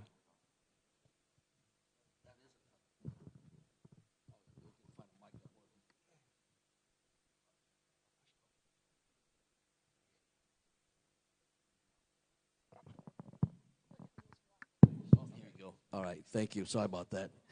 Learn how to use a mic here. That's a good question. And I tell you, we absolutely understand. We know that we can only be as effective if we have the trust with the community. We can't do our job without cooperation from community members, right? So we do everything we can to conduct outreach. We have different programs. We go out to community events. We go out to events like this so we can speak and have positive contact with community members. And I want to go up, talk a little about what Christina said, how our shopping centers, Grand Century Mall, Lion Plaza, were being targeted for a while with vehicle break-ins, smash and grabs, and your typical purse snatches, right? So we focus on that because, can I be frank, crooks, they take opportunities. They pick on the weak and easy prey. They know our Asian community members, we carry high-end purses, carry jewelry, and a lot of time we don't fight back. So they pick on easy prey, and we recognize that. So we actually worked with the district attorney's office. A few years ago, if you remember, there was a rash of vehicle break-ins, purse snatches over at Grand Century Mall. we put a great case together. We work with the district attorney's office. They filed hate crime charges, and enhancement of these suspects, and that was very effective. As far as going out to build the trust and connect with the community, we have different events like Shop Give a Cop, Coffee Give a Cop, Mobile Give a Cop. We come out, we want to have this positive interaction with community members so we can build that trust and the bridge, right? Otherwise, the only interaction you have with police is when you're getting pulled over for a traffic ticket, or we come to your house because something bad happened to you. So we want to have that positive interactions, and that's one of the ways that we try to do to build that bridge with the community. Yeah, and thank you for bringing those community engagements up. I mean, one of the things that VAR, if I might speak, is that we work with the SAPD and with the DA's office. Mimi and Step Forward Foundation and Chiveng Lang, I think, was there, where the San Jose Police Department, the DA's office, will organize us, Vietnamese American community members, to come and lead workshops on how to engage and interact with the community, Vietnamese American community, with the San Jose Police cadets, right? And to teach them and to show them a little bit more about this history that our community emerges from, right? And I think for the business associations, right, I think part of our work and what we do is to try and make sure that the small business owners, the mom and pop shops, are equipped with the resources and the information that they need to keep themselves and each other safe. I think the how we keep each other safe is something that we're still working on, right? Because oftentimes, I think one of the things that I noticed in the Vietnamese American community is that we're just trying to get ours, right? We're just trying to keep ourselves safe. And so to Mimi and to Isabella, in your work in public health and research, 4 or 5 years post COVID-19 pandemic, what sort of health inequities have been unveiled to us over the past 5 years, or maybe the way in which our community understands public health that we don't always see? What are some of the data or patterns that you see around Vietnamese or Southeast Asian health disparities or experiences, and what can we do to address this barrier of not feeling like we should look after one another? Mimi. I can start with that. I think one aspect of Vietnamese health, I think that is often overlooked, is the fact that our research focuses on Asian Americans as a whole, but Asian Americans are not a monolith. We are a subset of that, right? But to be honest, we just don't have the data to disaggregate, and that's the reason that a lot of the research you find is based on Asian Americans and not on Vietnamese Americans, which are much needed. So I think there are more aspects of Asian American research that could be done. Unfortunately, we tend to be underrepresented in these communities. So there are efforts to kind of add more data when possible. So actually UCSF is the first Asian American cohort to look at these cancer outcomes. We are currently recruiting Asian Americans. The goal is 20,000. This is the first and only Asian American cohort to look at these factors. And we look at all these things about discrimination, acculturation, all the health outcomes that come out as well. So the fact that this is the first and it's 2025 is a little ridiculous, but the government is funding it. So there are movements to move forward on looking at Asian Americans and trying to disaggregate the data, trying to get more information about what the health issues are in our community. So I advise you, if you see any cohort or any study on Asian Americans, that you should join it, because there's not that many Vietnamese Americans who are participating in this work, but we need to be presented to be able to provide people with data and information that we are important, we are here, we need health resources, health issues to be addressed, and they are different. There are quite a few studies now coming out that, for example, non-smokers who are Asian American and women have the highest rates of lung cancer, and these are non-smokers, and we don't know why, but also because we don't have people to study or look at or ask these questions to, like, what is it about non-smokers who are Asian and women? Why are they getting lung cancer more than other racial and ethnic groups? That's one of the things I can think of. Isabella? I'm really glad you mentioned the issue of underrepresentation of Asian Americans in research, because that was actually one of the key projects I worked on while I was with ICANN, one of the local Vietnamese American serving nonprofits in San Jose.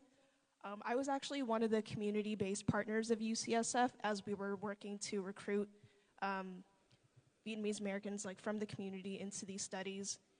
And it was really eye-opening to see in real time how new this concept of research is to a lot of our community.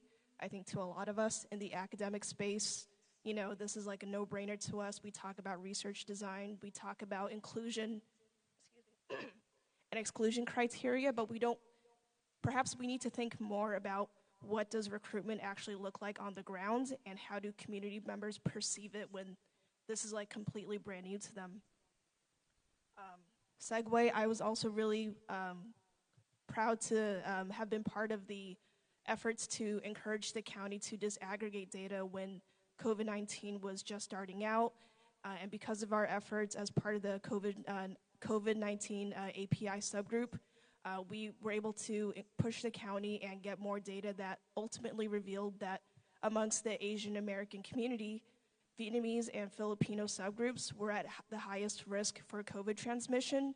And we also found out that we had a little bit more hesitancy when it came to vaccine uptake. So again, that's just to underscore the importance of data disaggregation. But I think going back to Philip's question about what are the still the current concerns that we have in the community, I think that, to echo Mimi's point, there's a lot that we still don't know, in this post-COVID era. For example, one of the things that I'm thinking a lot about is how children are faring, in this post-COVID world. We have, I know a number of us in the audience have children, grandchildren who were COVID babies. They went to school, they started school, and it was completely done on Zoom. And you have to question, what does that do to a child's social development? How are they doing behavior-wise when they go back into the classroom, when they go back into spaces and have to interact with other children? And I'm really glad that we have a school district trustee here, and I imagine in your conversations with teachers, they probably have a lot of things to say about, behavioral concerns in their classroom with regards to young children in this post-COVID landscape. Yeah, thank you. Thank you for that. And we're going, there's a lot of topics that we're touching on, right? I think community health, public health, and community safety, there are some intersections there. There's a lot that comes to safety and how we keep ourselves safe, right? Especially with our community's lives being endangered and on the line. I want to pitch this question back to talk about sort of what we're seeing in these activities where mom and pop shops are being broken into, these jewelry stores are being broken into. How do we see the economic safety or economic prowess of the community intersecting with the physical safety of community members? And maybe what are some of the resources that we can equip community members with? I'll start with you, Paul, if you could, if you wouldn't mind sharing a little bit of insight on that. Like, how is it that you address safety concerns as a part of the business association, but also, like, how is it that people are gonna, make a living and make a living?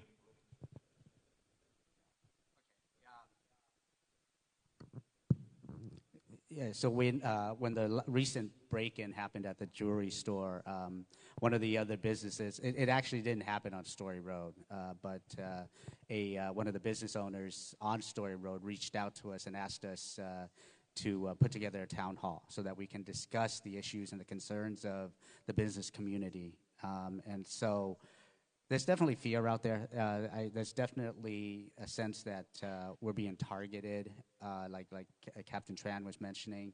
And one of the interesting things I kind of got from that event is that the family didn't feel like they could voice their concerns, that they could speak up because it's just out of the fear and kind of the lack of, or that lack of sense that the government is there for them. And fortunately, they did have a family member to speak on their behalf, but it still goes to the heart of this trust in terms of being able to rely on local government. Even in such dire situations where, they were very fortunate that no one got seriously hurt from it, but if any of you guys all saw the video, the potential was there. To have a vehicle rammed into your store, anything could have happened. So from that safety perspective, even on a personal level, we had incidents where we were targeted multiple times. There was a gentleman who drove by on many different occasions, shooting BB pellets into our establishment, and it gets really expensive. You can't replacing glass is expensive. If you run it through insurance, the deductibles go up, so you end up just paying for it. And it came to a point where we had actually, usually it happens overnight, but there were incidences where it happened during the daytime when we were open. It happened when we had staff just right inside. He witnessed it happening. So it became a situation where it wasn't just vandalism, but it was actually became dangerous. And so those are the things that happen. Fortunately, SJPD was able to apprehend that individual. So we're fortunate there, and we appreciate PD support, especially having Captain Tran, who works really closely with us. He comes to our meetings to share with our business community the services that PD has, that the city has, to help protect our city with the camera program and the 311 and all the resources that we have available to our small business in the languages that matter to us, right? Captain Tran, on any resources before I bring it back over here to Christina. I want to follow up on what Paul said. Absolutely, we recognize the importance of collaborating with business owners, homeowner associations, and our community members, and to raise awareness. Right, when something like this happens, it's important to raise awareness to educate our folks, educate our community. I will tell you this, going back on, like we said earlier, policy, and I think earlier the first panel talked about voting, and excuse me, allow me to get on my soapbox for just 5 seconds here. It's important what we vote for. We have to pay attention to what we vote for. You vote for the right law because, again, it goes back to holding people accountable, accountability. If we make it lax, if it's okay for people to commit certain crimes and they're not being held accountable, then how many times are we going to arrest a same individual for the same crime again? So I just want to leave it at that. And our department, we realize that it's important for us to leverage technologies, and we do that. That's why we have camera programs that allows businesses or homeowners to connect their cameras directly to the San Jose Police Department, and it helps us in part of our investigations. And I encourage small business owners to please take advantage of that available program. Christina. So going off of what Captain Tran just mentioned with the cameras, I think it's incredibly important to have these cameras. A lot of the businesses are afraid of their privacy and things like that. But as a association chair, I just want to mention that the SJPD had a CAM program where we registered our cameras to the SJPD, and I was a proponent of that because a lot of robberies happen and the business owners don't share their video footage, and it's harder for SJPD to do their jobs. And so coming off of the Kim Hung incident, the district attorney, Jeff Rosen, approached us. I also wanted to mention that Paul and I are Directors Alliance, shameless plug, but we're 12 business associations who have come together to help each other within the San Jose area. It's including everybody all the way to downtown San Jose. But the idea of it is that we're a community, we are organized, we're all together, we want to work together. So when Jeff Rosen has money to do a pilot program for a camera system that is plugged into cameras that are already existing to give them the live feed. So when there's an incident happening in any of these corridors, that they can tap into it right away, have a live feed, catch the perpetrator, and call it. That's what it is, that it's a powerful tool for catching crimes and catching bad players.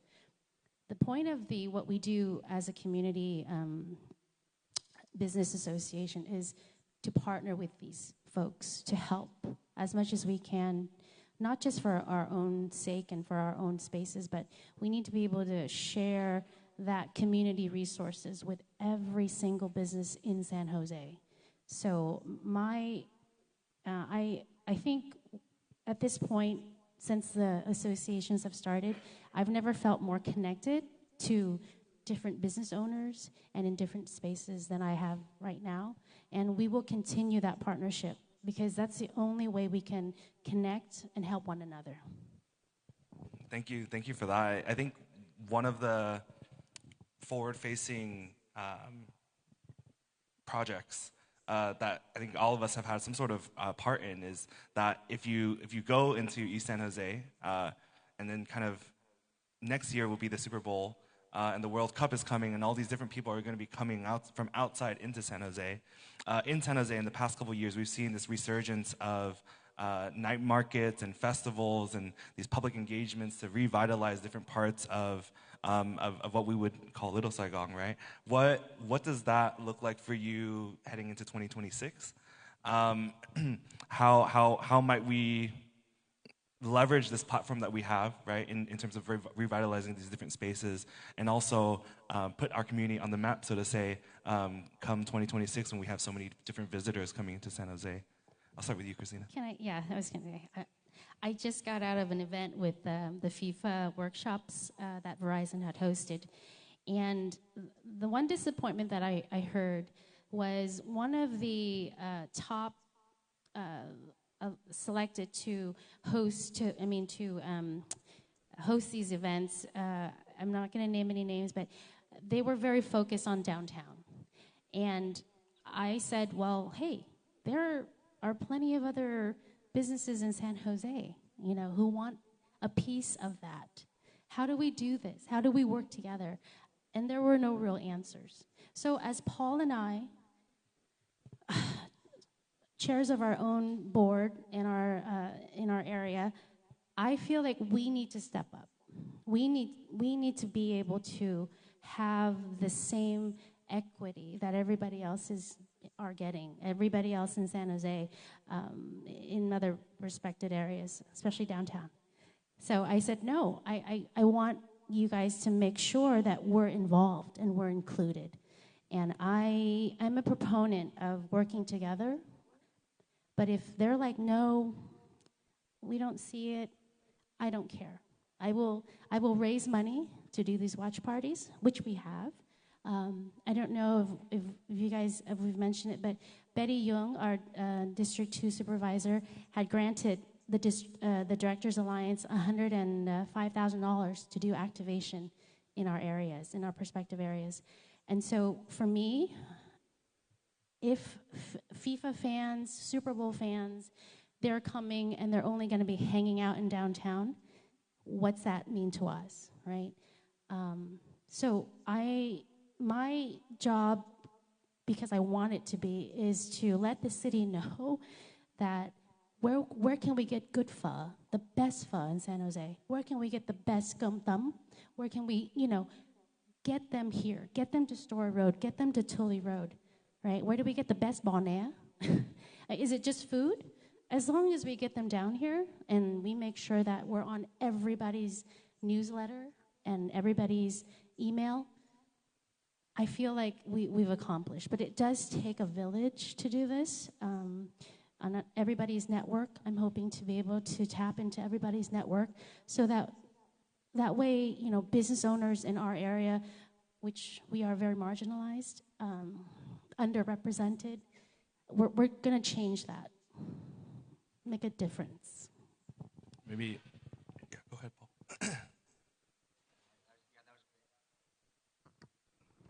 Yeah, that was great what Christina said, and definitely a concern for all the business districts that are outside of downtown. And for me in particular, being on Story Road, one of the things that we push for is really kind of our identity. And one of the messages that we tell a lot of the local officials when they commit so much to downtown is that we're missing the bucket. I mean, San Jose has so much more to offer, and Vietnamese, we love soccer. I mean, why can't we have our own watch parties, right? Why can't we have a place for our community to come and watch the game? And there's certain metrics that I think officials use in order to measure success, and whether it be heads and beds for TOT tax or whatever it may be, I feel that it's a missed opportunity if you don't try to sell the rest of San Jose. San Jose is not all about downtown. Downtown might be great, but that's not what people remember. When people come to visit San Jose and when they go back home, they're going to remember the Little Saigon. They're not going to remember the downtown, right? So that's the message we want to share with that community, with the downtown community, that invest in the rest of San Jose. Thank you for that. And I want to also ask this question. As we talk about cultural revitalization in our communities and bringing light to communities that at one point in history, and for a lot of history, have often gone overlooked. Maybe for Mimi and Isabella, what do individual and collective advocacy look like for you both? What have you experienced or worked on that has helped achieve your own vision of a healthy and safe Vietnamese American community? Isabella? Yeah, thanks, Philip. So as you can tell, even though I'm here as sort of like one of the public health people, I haven't really talked about anything that you typically associate with health, like going to the doctor, nutrition, things like that, right? Like lifestyle decisions. For me, public health is so big and so broad, and it captures so many different things that I like to approach this question by thinking about relationships and how we become more connected to our community. One of the things in which I'm really proud of, like in my personal experience, is individual advocacy with VAR. Again, talking about the youth, talking about how with COVID-19 they have lost access to a lot of spaces that youth of the past have been able to take advantage of. For example, I hear a lot of Gen Xers, older folks who say, oh, back when I was a kid, I didn't go home until the streetlights turned on. They would play outside, they played with their neighbors and like other kids in their neighborhood. But you look at nowadays, the way that our neighborhoods are designed with traffic and cars, with, stranger danger. As a parent, I can understand how scary it is to just let your kid just be out there. And as a result of that, we see a lot more kids forming communities online. They have internet friends, they talk to people who they've never met face to face. And I don't want to fearmonger, I think there's a lot of good people that you can meet online. I'm just giving this as an example of like how our social interactions have changed over the decades. But again, in this post-COVID era, when we try to rebuild these spaces for young folks to feel connected to each other again, one of the opportunities that I want to highlight is VAR's SEEDS program. It's a summer program. I know, Philip, you can probably read off what SEEDS stands for. I have a hard time remembering things.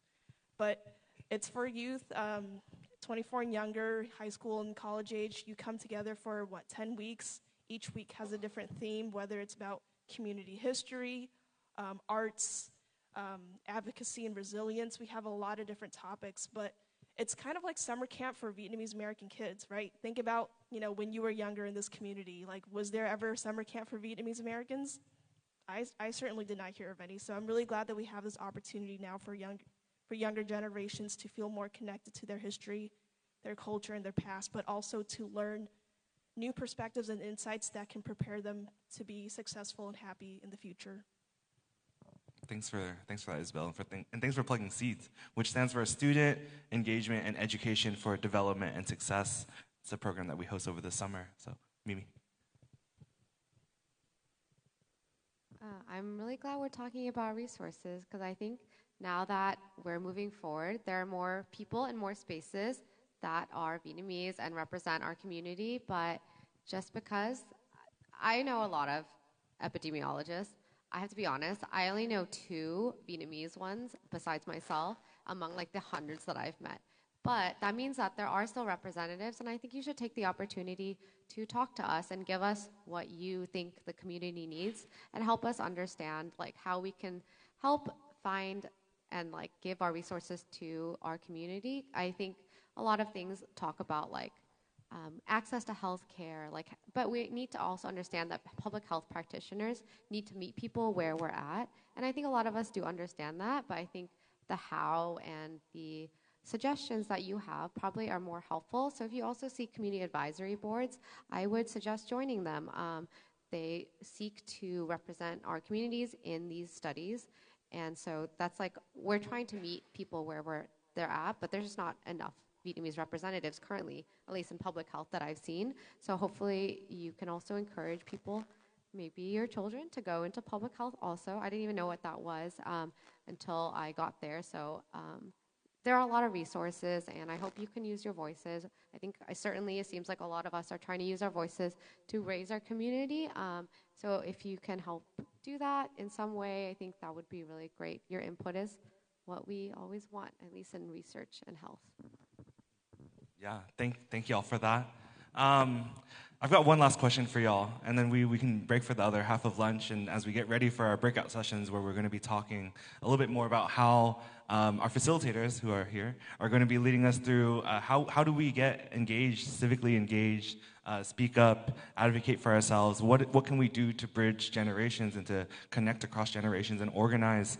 For our panel on safety, if we see safety and health in our community as a shared responsibility, if we keep ourselves accountable to that, then what can each of us do as neighbors, as professionals, as Vietnamese Americans, as community members to embody this proverb of La Lan Dum Larat, or the healthy leaf covering the torn one? I'll start with you, Captain Ken.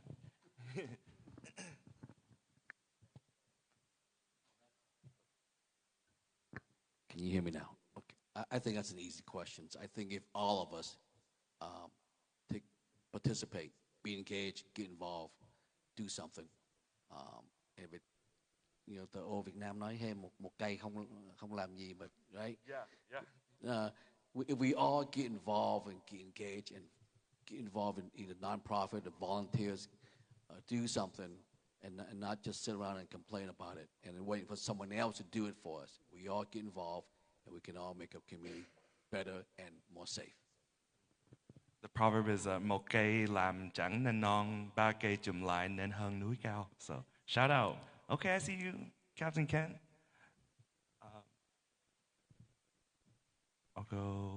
I'll go with Isabella. I have a response in mind, but do you mind repeating the question again, just so I make sure my response is suitable? So if we see safety and health in our community as a shared responsibility, what advice, what can each of us do as neighbors, as professionals, as Vietnamese Americans, as community members, do this week or now to embody this sentiment of La Lan Dum Larat? Thank you for repeating that question again. So my advice when it comes to community safety and all the good things that Philip just mentioned, this might seem kind of abstract or out there, but stick with me for this one. I think one of the most important things we can do to foster a sense of community safety, trust, and cohesion is to look inwards and think about how we respond to any issue that we hear about. I think we should move forward by assuming best intentions. Don't focus on the negative. Try to think what the other person is saying and that they might have positive intentions behind that. I think that can help really lower our guard, give the other person a chance to give ourselves a chance to get to know each other better instead of, acting on assumptions or prejudice and bias. I think that goes a long way when you first assume, hey, this might be a friend, this might be someone who's on my side first, rather than assuming that they might be your enemy, right? One of the things that was really life-changing for me was when I understood this concept of embracing the unknown. Challenge what you think you might know, because what you think you know might turn out to be false. Be open to accepting new ideas, and anytime you're talking about, a high tension, high conflict issue like crime, safety, things like that, there's a lot of assumptions that can be made, and what I encourage everyone to do is to challenge your assumptions, because you might be wrong and you might learn something that fundamentally changes your viewpoint for the better. Thank you, Isabella. Paul, I'll pass that one over to you. Would you mind repeating that quote? Yes. I'm not sure that La I Lan fully Dum understand Larat, that. the healthy leaf covering the torn one. How do we embody, what can we do to embody that proverbial sentiment and keep each other safe and healthy? I would probably go off of what Captain Tran said about being engaged, being a part of the process, right? Voting, writing to your public officials, let them know your thoughts. I know that the sentiment is that it may not get anywhere, but just do it, and you'll see change will happen. Whether it be writing to county and let them know to remove the hiring freeze, to bring on that additional district attorney to prosecute and keep folks in jail and the criminals off the streets. Those types of things. Whether it be coming out to support your local events, being a part of those events. There's many organizations where you can volunteer, you can donate. It's a good place for you to get resources because a lot of these events have a lot of organizations that do outreach. We know that SJPD, they set up recruitment booths at these events. So we want more officers that look like us, that speak our language, right? Because that makes our community feel like they have somebody to go to, right? And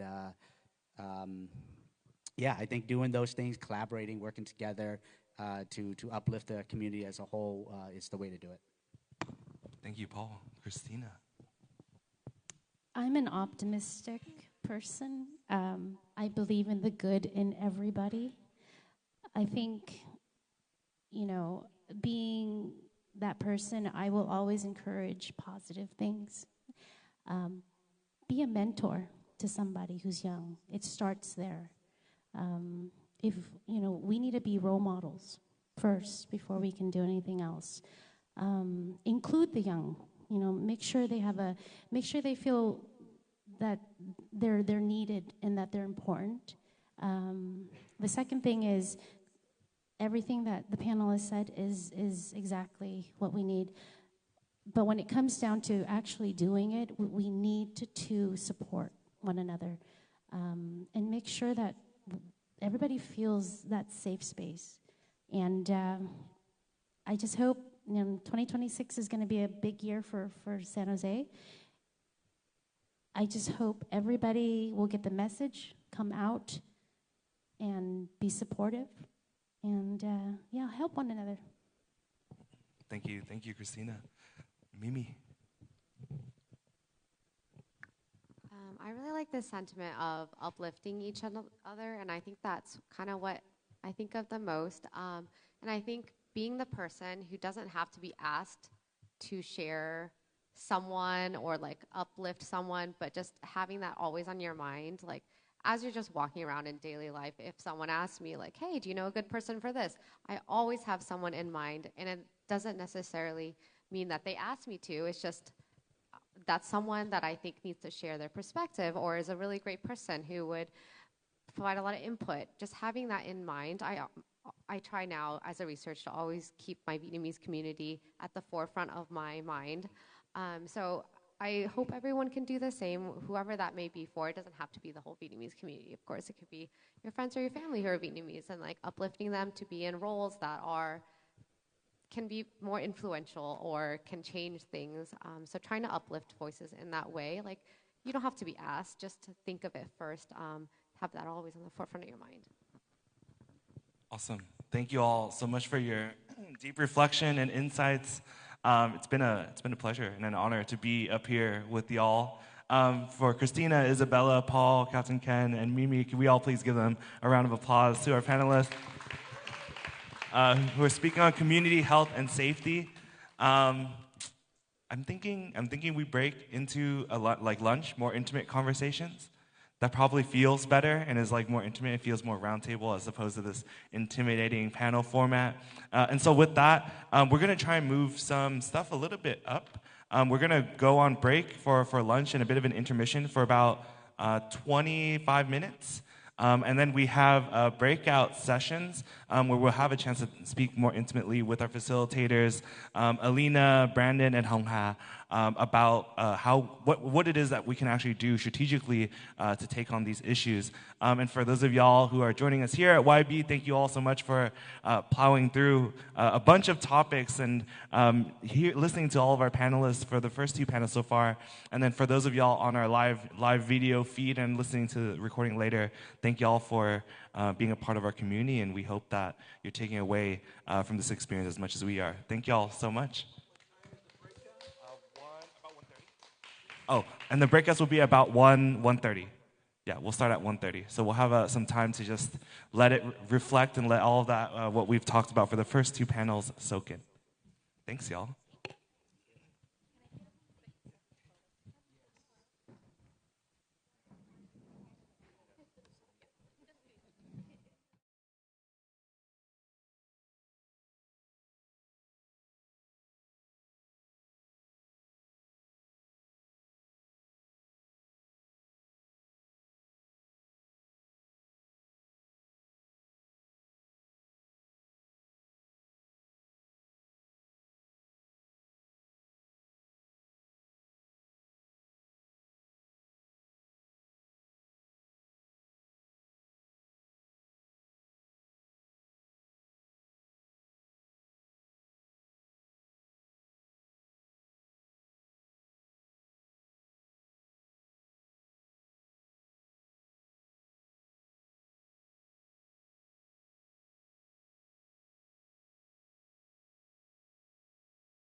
Hãy subscribe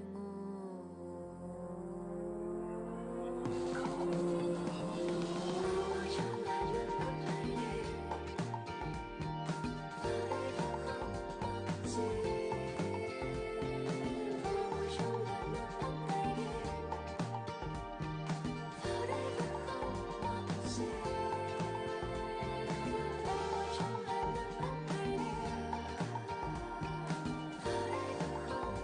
không bỏ lỡ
eat.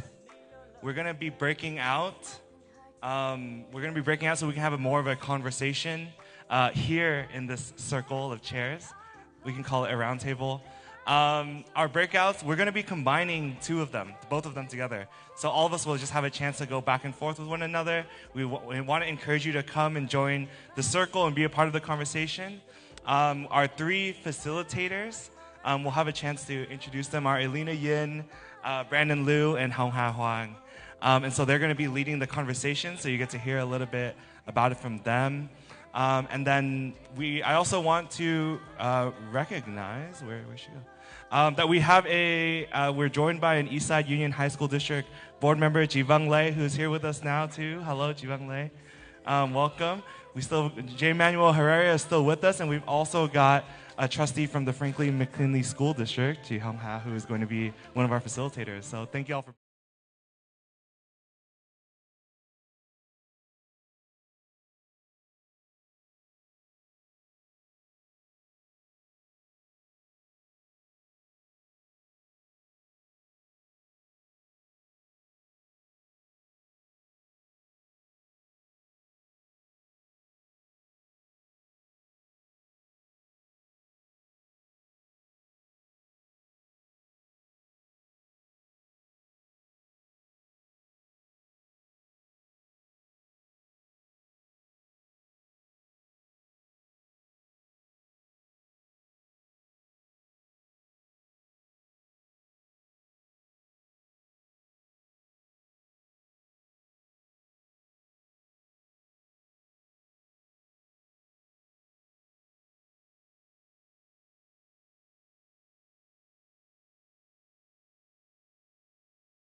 Small and intimate, I like it. Small and intimate. How do we talk about community power? How do we talk about collective power across generation?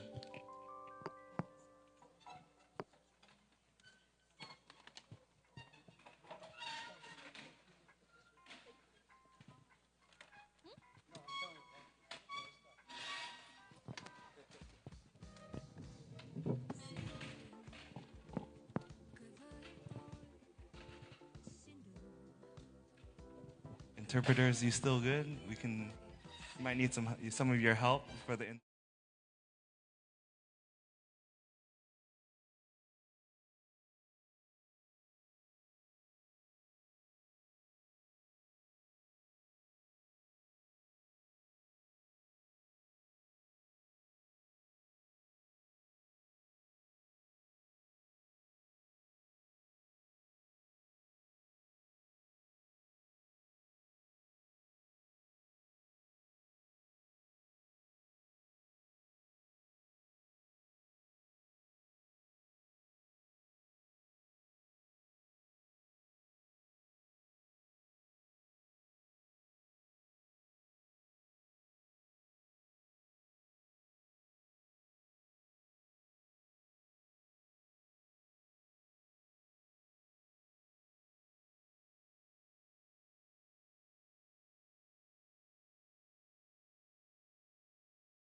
Okay, y'all facilitators, you have a mic? I'm going to introduce you and I'm going to put my mic down. But to my immediate left here, Brandon Liu is a graduate student in public health at Stanford University. He's originally from West Covina. What does your work explore, Brandon? Tell us more about yourself.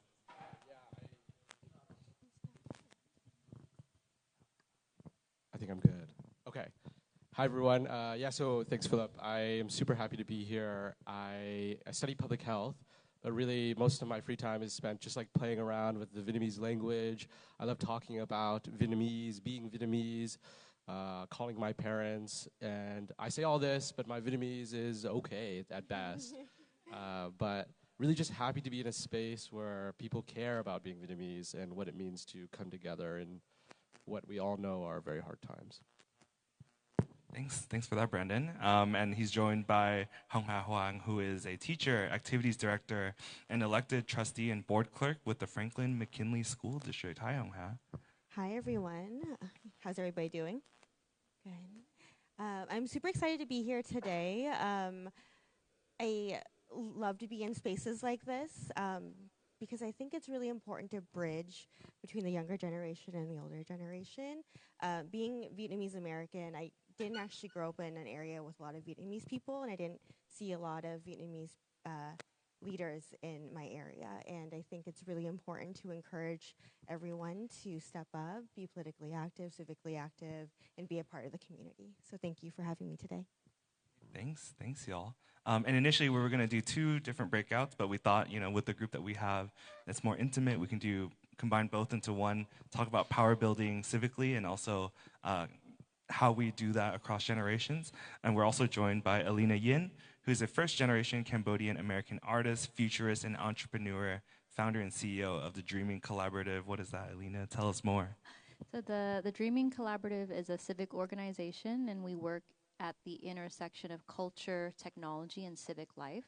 So civic engagement, civic participation. And I'm really excited to be here too in community and to share the work and also how we can work together to build community power. And we'll talk a little bit more about the civics masterclass. Yeah.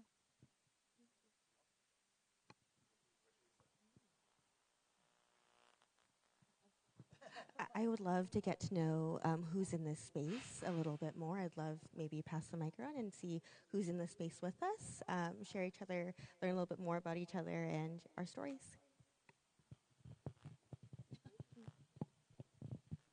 Hi, everyone. Hello again. I'm Isabella. I was one of the panelists earlier. Like Brandon, I am also a Master of Public Health student. Hello, Ken Chuang with San Jose PD. Paul Pham with the Story Road Business Association. Walter Sen at the Bent Boat Art nonprofit organization. I'm Mona Wing. I'm an arborist for Parks and Rec San Jose. Hi, everyone. I'm Ann. I'm one of the VAR interns. I'm a 4th year at UC Berkeley studying conservation resource studies and city planning. Tôi là Chiến Đặng, điều hành vườn tao ngộ. Tên là Rô Vũ, vợ của cái ông này. Hi, my name is Cao Tinh. I and my husband, we both a member of Vietnamese American community here.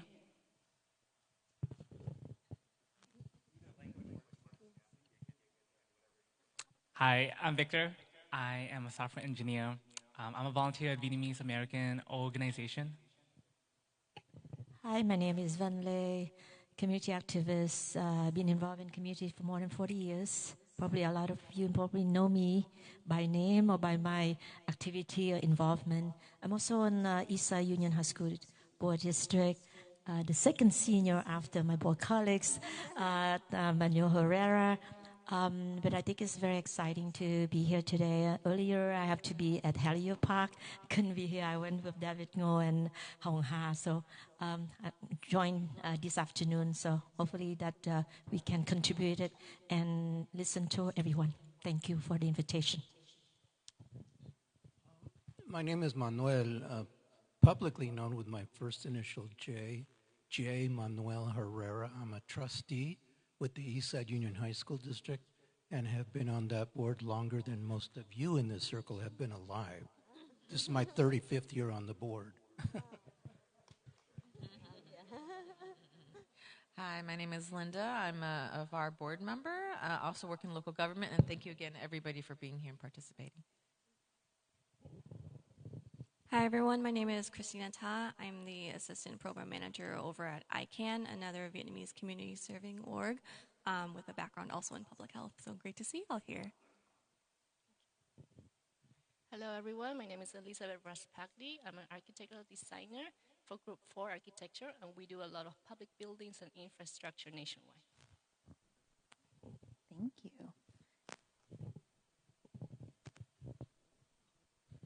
Dạ, xin kính thưa quý bác và anh chị, tôi tên là David Đức Hữu Ngô và phụ tá cho giám sát viên Sylvia Arenas của Quận Hạt, Santa Clara. My name is David No. I work for Santa Clara County Supervisor Sylvia Arenas.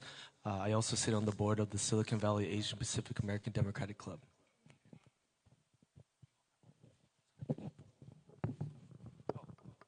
Hi, everyone. I'm Philip Nguyen, and I'm the Executive Director for the Vietnamese American Roundtable. Thanks. Good to be with y'all. Okay, so I have a question for the group. How many of you have heard of boards and commissions? Boards and commissions. City boards and commissions. All right, that's like, and county as well. So part of what I work on is to get people involved in boards and commissions. And there's a board and commission for almost anything that you can think of in city, county, school, special districts, all the way to the state and federal. And I actually got to work with Tin Cao here to translate the civics masterclass. So it's in English, Vietnamese, and Spanish. And Justin, if you can pull it up. So if you just Google search San Jose Civics Masterclass, it will come up, and then you can click on it, and you'll see the different languages on the left-hand side. And basically, these 5 classes will teach you all of the foundations on how to get involved in boards and commissions. And for example, what I want to share for one is like a few years ago, if people remember the Google project, they were going to build like a big campus here. That actually was decided on a planning commission several months beforehand. And on planning commission and boards and commissions in general is where they figure out all the details. It's open, it's public. You can come in and you can say like, oh, I want Google to do this for the community. I want to make sure Google does this for the community. And those are the places where you have those conversations. It's also one of the few places where city staff, elected officials, and regular residents like you and I can have a conversation, and it's much more organic than if you go to a city council meeting and you can't really talk directly to them. There's decorum and different kinds of rules. But in this space, you can have conversations about a number of things that are impacting your community and be a part of designing something that is for your community and for other communities. But you really get to work on things in detail. But it's hard because there's rules and guides. And so this class is to help people understand all of those things. So you can walk into any meeting and kind of begin to understand the process. So I did this so that we can move away from the 1 or 2 minute public comment, or sometimes we're angry, or sometimes we're, disappointed or happy, and that's it. You just show up and you talk for 2 minutes and nothing else. So there's so much more to do in government, in democracy, beyond voting, and beyond 2 minutes. Like, you can come into these different boards and commissions and really do incredible work. I have participated in some of the commissions and was a part of writing legislation that went to the ballot and people voted on it. And that was my first time. I didn't expect that to happen. So there's a lot of things that regular folks can do, regardless of your background, regardless of your documentation status. You can participate in these places. You have questions?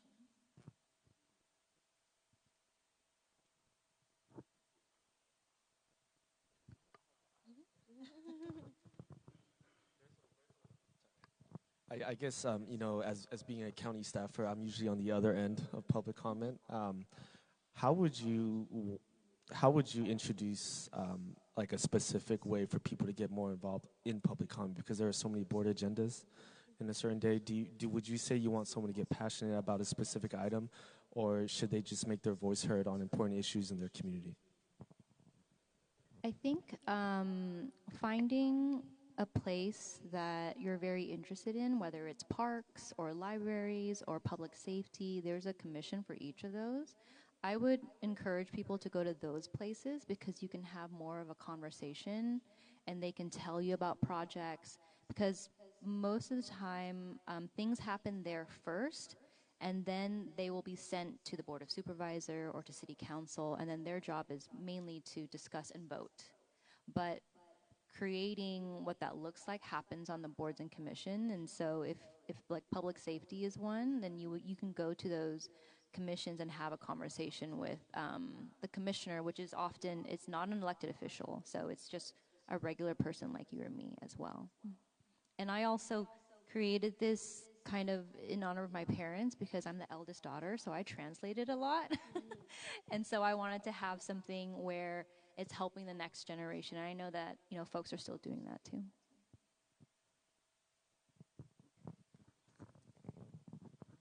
So you mentioned that this online class is in English, Spanish, and Vietnamese. Is that correct?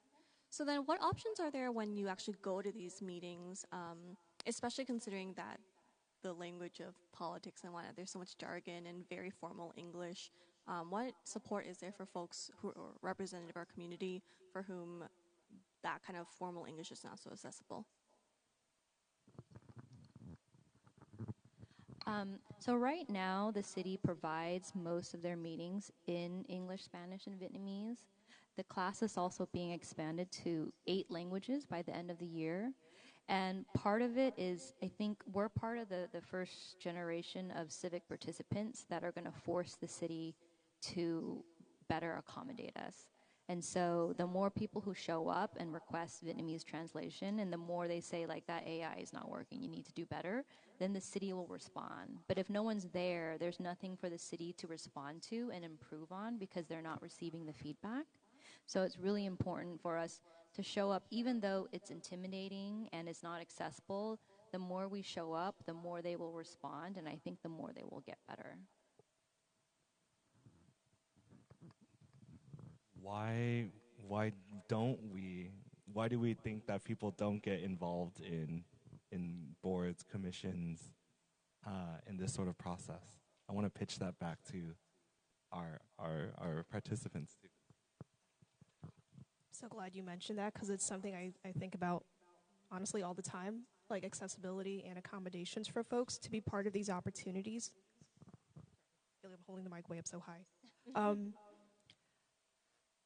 As a young person, a student right now who's going to have to like navigate the job search soon, something I think about is, you know, we really do run on volunteer efforts, but oftentimes when it comes to opportunities like this where you have to take time out of your day, you know, and make sacrifices to other responsibilities in your life, it's really hard to continue being part of these efforts on a volunteer basis.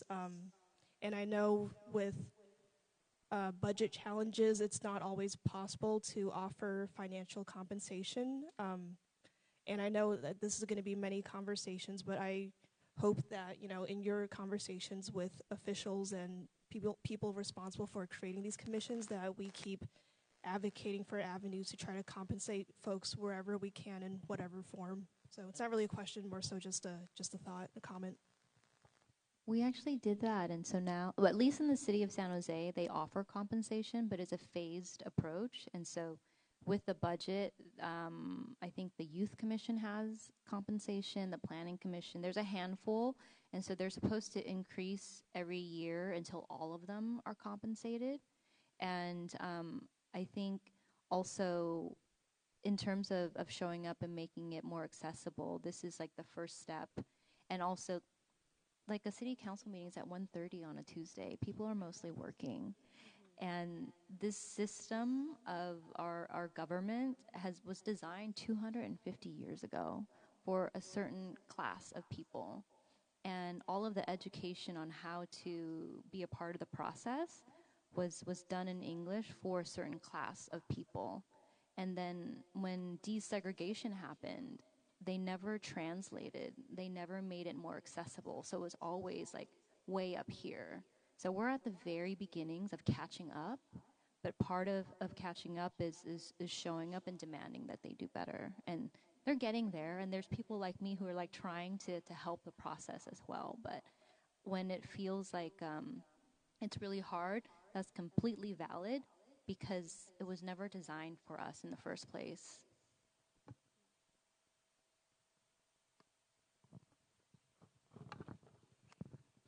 So coming from the architectural world, I can attest that being present in these board meetings are very important because it's where people from the community can voice their opinions, what they need for the communities, what type of libraries they need, what type of community centers they need. So it's very important. I wasn't aware of the process, and I think the masterclass is just perfect for people that are not familiar with it. I like to maybe take a step back. I think this is really important work, but I think about my parents who are people from Saigon, and I think of the phrase that Philip said in response to much of the older generation, and that means like they're just very busy trying to get their own. Like I always ask myself the question of what is my responsibility in connecting as somebody who's younger to my parents to find this proverbial common ground that we've all been talking about through panel 1 and panel 2. So how have folks try to maybe connect with their parents or a different generation member on issues that they really care about? Have you had success stories? Maybe it's been really hard. I'd love to hear from some folks. This is maybe a little bit of a wrench in that, but it relates to the previous question too about barriers to participation. A lot of us are here, some of us in uniform even. We work for organizations that the public views, that is under the eye of the public. And so to join things like these boards and stuff, how do you separate like I as a person versus these institutions? And, if you look at any social justice warriors Instagram, the bio always says like, the thoughts and opinions here are my own and do not represent the institutions I serve. But it's, especially I think as a minority, so many people look to you as like, you represent the voice of the Vietnamese, community, you represent the voice of your parents, you represent the voice of these organizations you work for. How can you join as like, this is me and just my opinion and what I want from the community, not necessarily being the voice of, having to be the voice of so many people, but just what I want from the community and what I want to see in my community. So then on that too, like my opinions probably do differ from my parents, and how do I present myself without then making it seem like I'm speaking on behalf of my parents who have their own opinions as well, and my community, my institutions for that matter. Right. The question about, why I think a lot of people don't have civic engagement is really, they feel like they can't make a difference, but also that there's a sense that it's somebody else's job, that someone's hired, somebody's in a position to make those decisions, to plan those things out. And so I think the community doesn't realize how much of an influence that they can have. And, that even though someone may be, in a position to make those decisions, they don't always necessarily have all the answers. And so if you have a good idea, join the process, share that idea, because they'll appreciate it. If it's a good idea and it's going to work and do what it needs to do to support the community, then get out there. And really, on an individual basis, it is difficult to kind of develop that sense of that you can make a difference, but it starts with that first step, right? Because once you start to get involved, you start to get that sense that, oh, I did make a difference, that someone took this advice or someone took this and ran with it, and then that just snowballs and gets into other areas where you might have a good idea, you might have a good solution, and then that just increases the civic engagement across the board. I think is in high school, and we do have some civic engagement classroom, so we can support a student. But to the level of the first generation come to United States, they're so busy to work, to help the family, to help the kid to get through the college and go to the best university. So look back into the program that you sent in here. I mean, I've been in San Jose for such a long time. I didn't even know. And I think it's true that we are so busy also. And we will make a difference only when we are in the driving seat. And particular is not too many people really realize that, yeah, we can influence. Like I know that Paul Kwai is on CBOC committee for overlook one of those projects in Eastside Union High School District. We do make a difference. We hear from, the private sector or different sector that, have some comments. And we need to open up, to other people. So I think it's the job for let the community know is still going to be based on those elected officials who is in the seat, in city, county, reach out for them. And when they see their voice will be heard and they will be reach out to other community. So I think it's still we have a lot of time to really spread the words around so people to know, as well as the first generation. Now they're getting older now, right?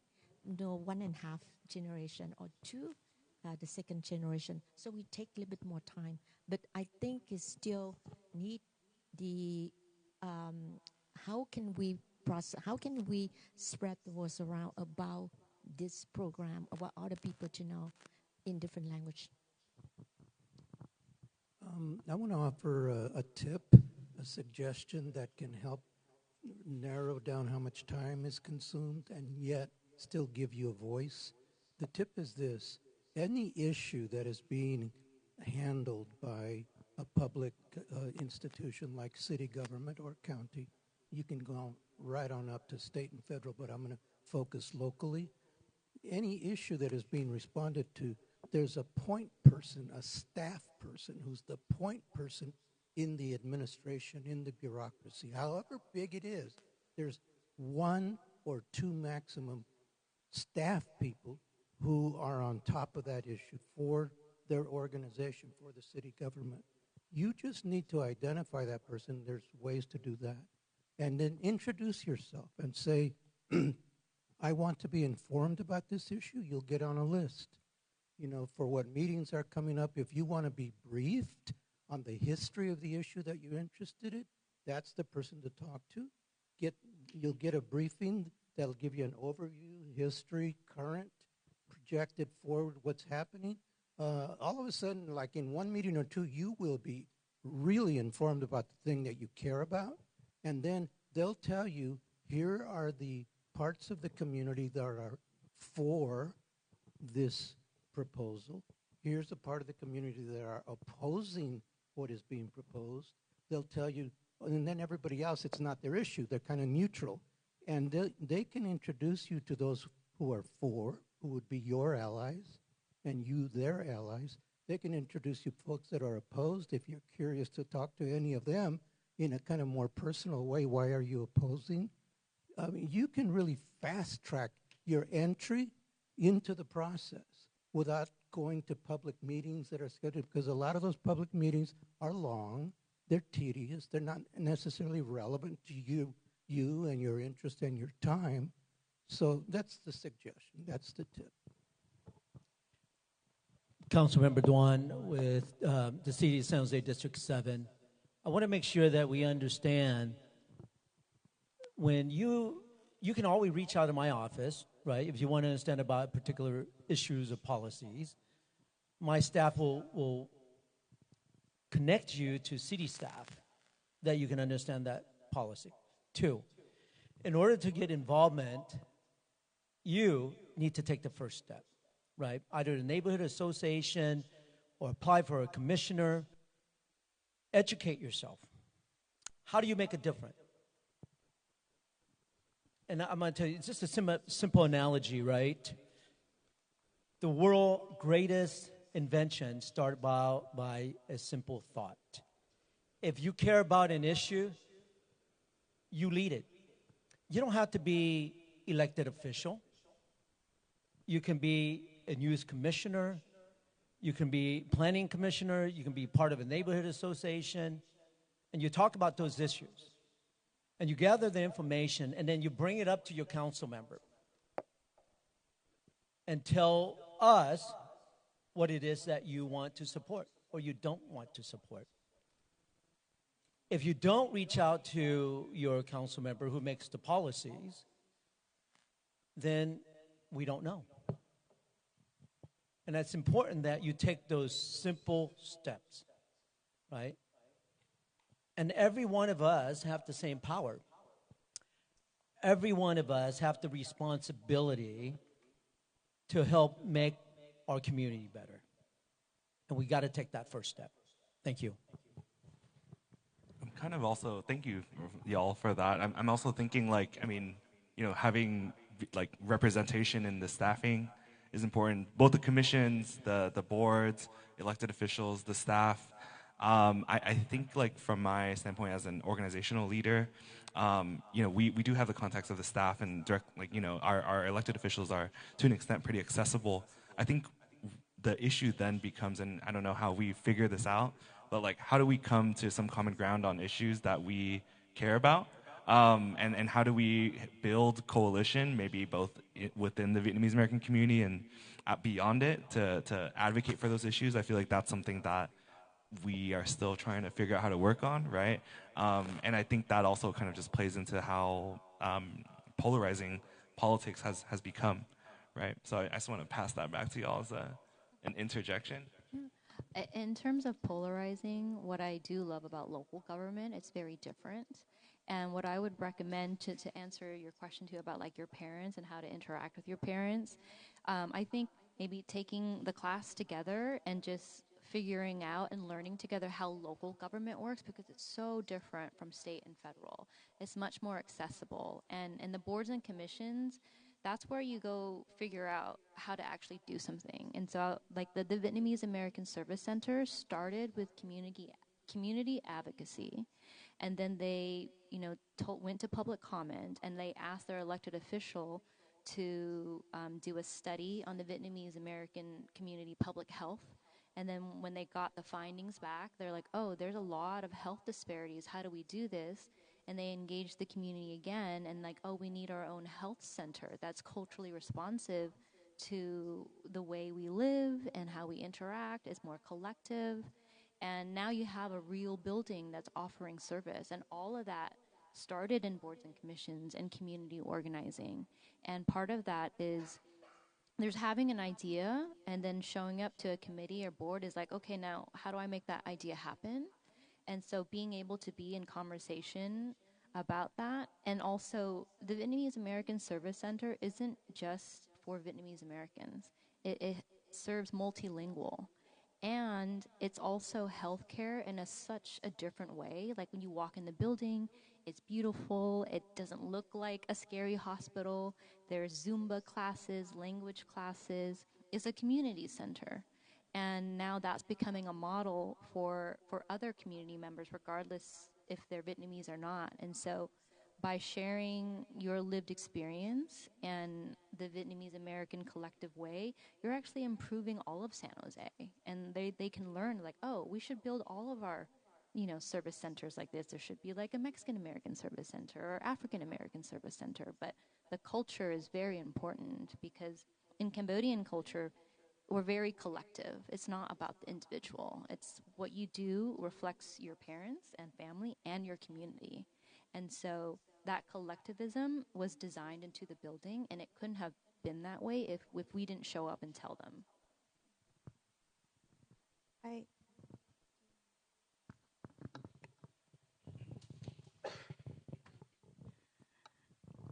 I just add to Elena idea.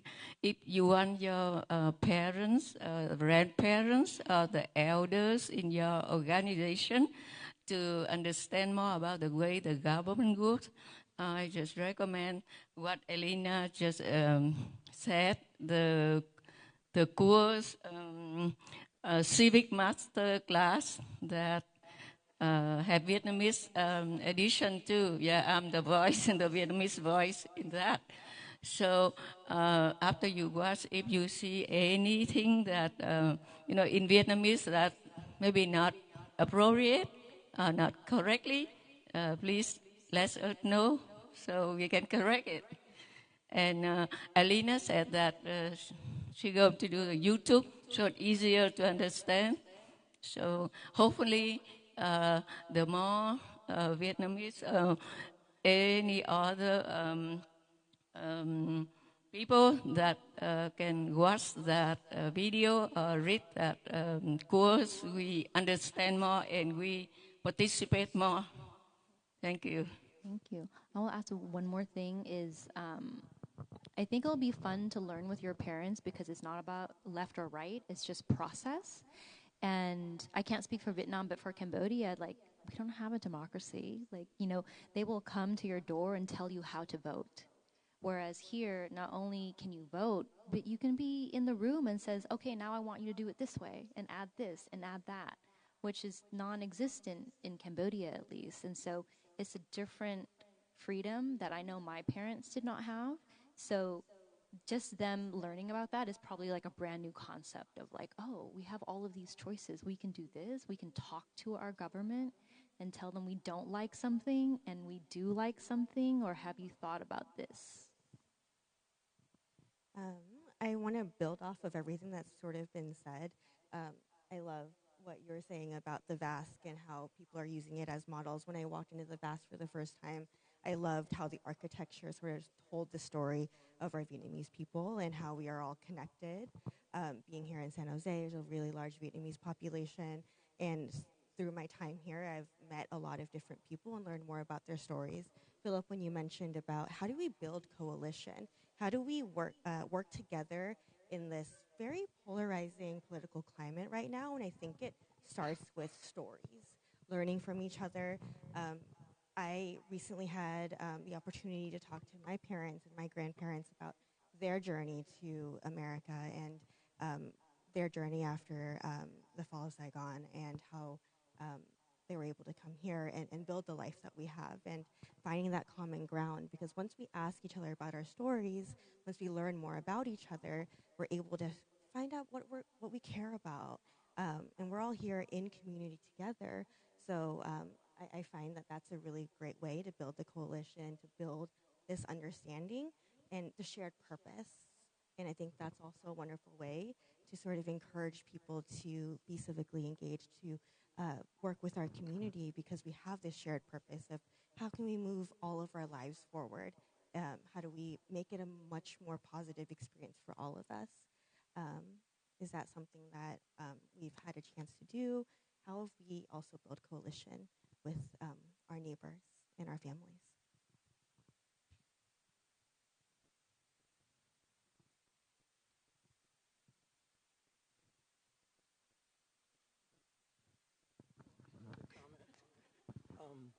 Hello.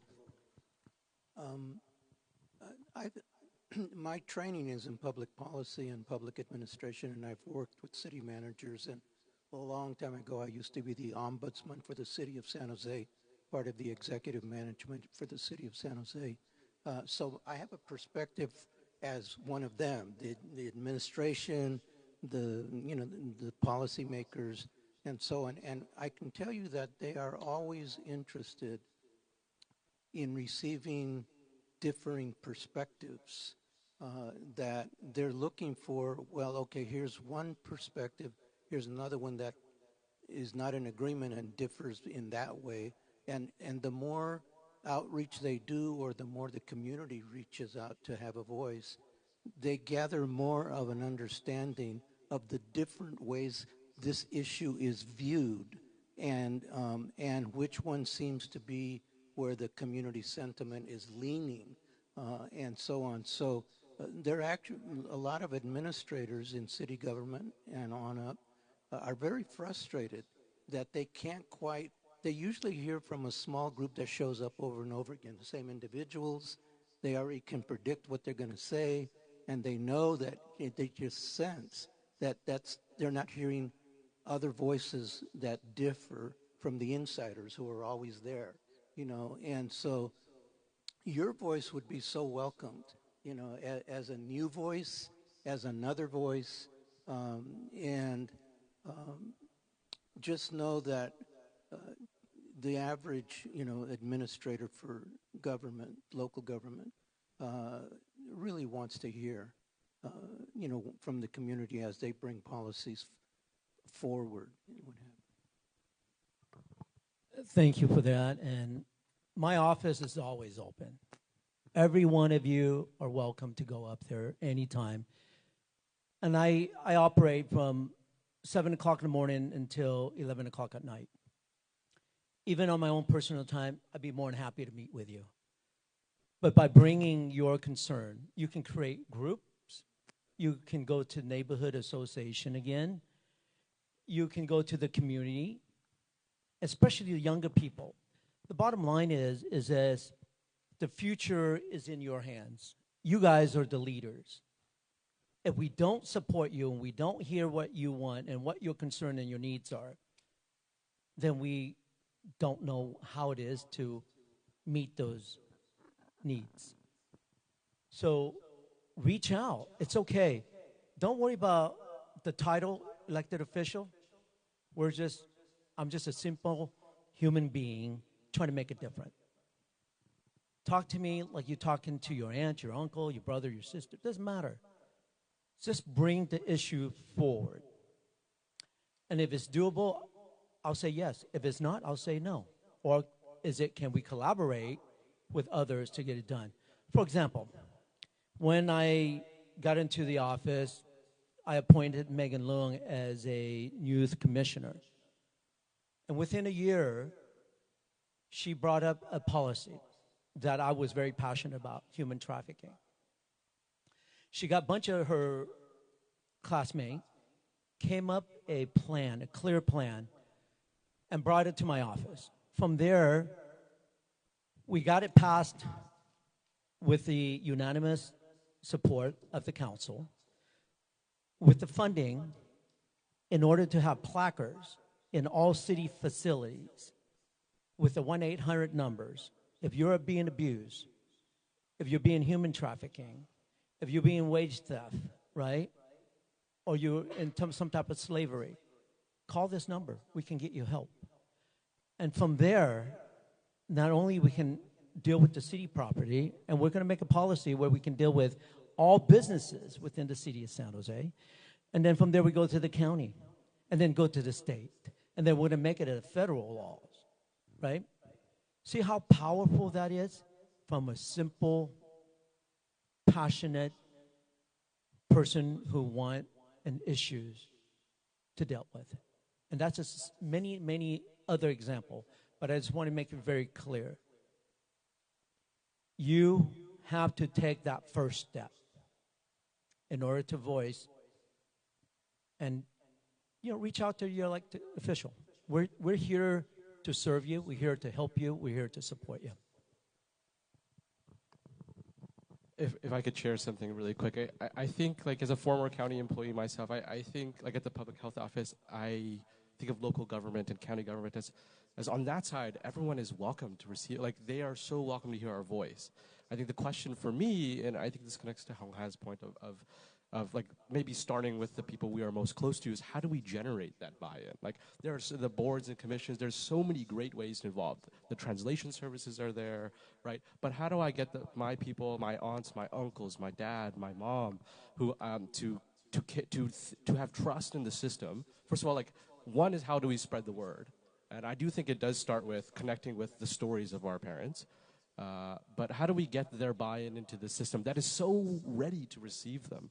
Like, do we start with connection? Do we start with just like spreading the word, like with moments like this? Like, I noticed that there's only a few of us in the room. This is not San Jose's community. This is not Santa Clara's entire community, right? How do we get more word out? How do people feel about this idea of connection with our close ones? Where do we start? Like Paul mentioned, right? Like, people don't have trust. They don't know that they can make a difference. How can we how can we let them know? How can we get them to take part and have everyone be here from San Jose? Big question, sorry. No, that's actually a really great question. I think what you're seeing in our Vietnamese American community now is there's really a sense of awakening. And you see that with the election of our first Vietnamese American supervisor, Betty Young. But you also see it with our organization. We have the Story Road Business Association here. Our Vietnamese community has lacked business representation and neighborhood representation for decades. Christina Bowie is leading in Treba. We also have Story Road Business Association. But you're really seeing an awakening of our community because we see what's happening in Willow Glen. And they've had neighborhood associations, business associations for 50 years. We see it in South San Jose. And we are barely learning how to advocate, how to create a board. It really starts at the grassroots level. Before I became a county employee, I really was inspired by labor unions. I worked for the California School Employees Association, representing California's classified school employees. But you go to small communities in Eureka, Merced, and Fresno, and you see regular regular school employees who might be a custodian by day, but by night they're the president of their chapter. And that's really what we need to spark in our community. We need to tell people that you might be a county employee by day, but by night you can become a treasurer, you can be a secretary, and we have to play catch up now because we've been so focused on survival. Me myself, my father, when he immigrated here, he was a Vietnam War veteran. He didn't even know how to go see a doctor, so we're just playing catch up. But in the 50 years that we've been here, you can see the progress that we've made, and it really goes back to solidarity with other working class communities as well. I'm inspired by the lead Filipino and how they're able to recognize young people. I'm inspired by Philip and the Vietnamese American Roundtable, and it really takes a sense of grassroots level that we have not seen yet, but it's coming. I would also add, I think story, like Hong Ha said, story is really important.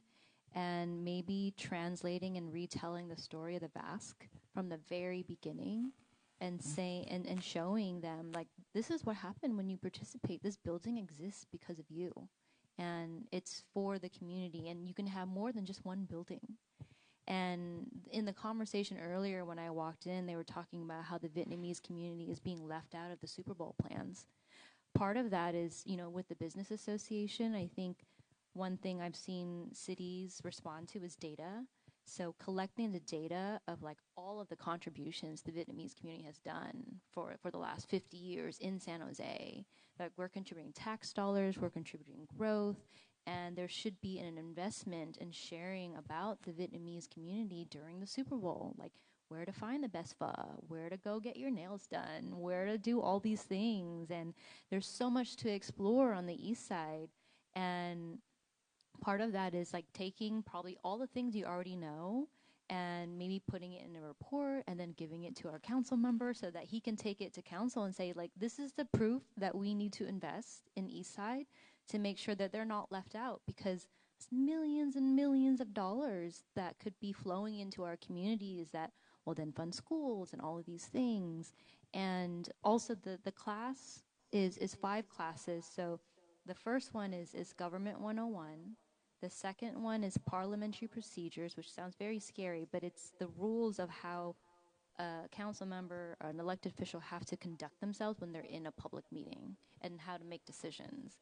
And then there's like the Brown Act and Sunshine Policies that teaches you where to find all the documents. Like in this country, we can go look up the budget and see how our government is spending the money and tell them, what's this number here? Where did that go?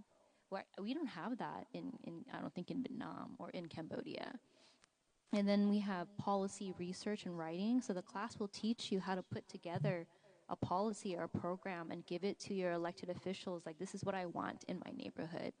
And then the last one is storytelling, which tells you how to communicate your policy. So you translate the document into a story so that people understand, so they can show up and give public comment, and so they can go vote for it.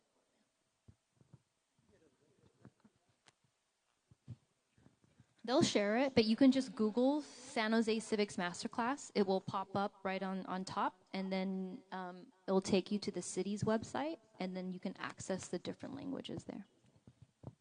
I completely agree with you about, rehashing the story, retelling the story of the Basque, because this is actually the first time I've heard that story, though I've been to the Basque a million times.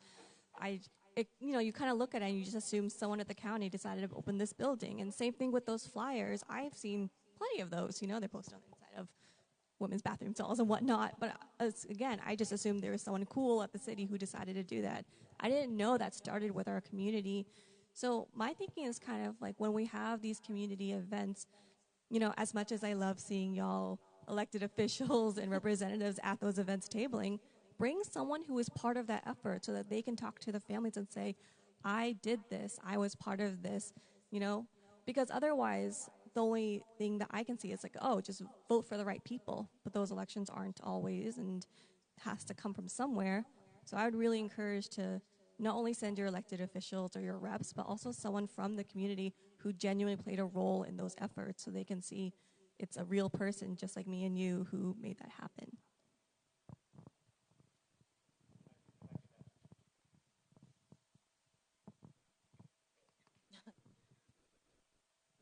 Okay, if I just to respond earlier, you had asked the question about what we can do to help get the community to be engaged, to get involved, and I think one of the first things to do is going off of what Councilmember Bien Duan was saying is like to talk to him like your uncle or your aunt, right? Because before I got into this, it's very intimidating. You're talking about public officials, but you look at the group that we have here, how much representation we have. We got school board members, we got city council, we've got PD, we've got all sorts of folks here who are speaking to us just like our aunts or uncles, right? And so if we can lower that fear, that intimidation factor.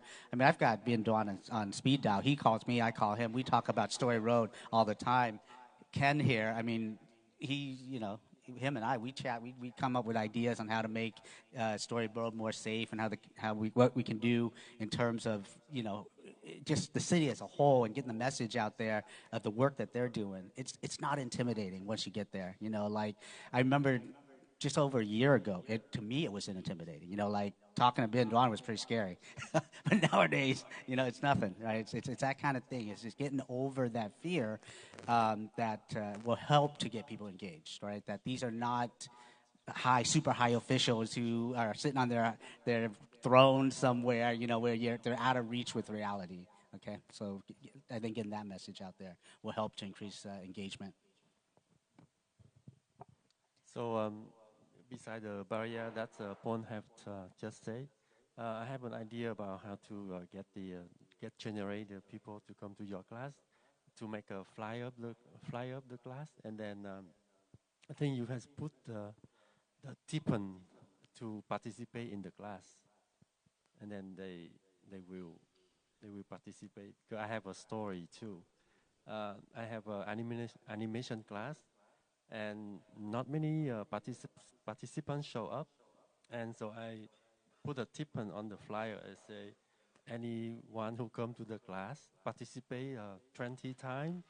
I mean 8 times, and then they can have like $20 for gas, and then participants will show up. A council member. Well, a lot of time food bring people together, right? And then if any one of you want to do an internship in my office, I'd be more than happy to take a look at that because you learn really fast when you're up there on the 18th floor, right? You're surrounded by other council member and the mayor and all the professional people and their staff.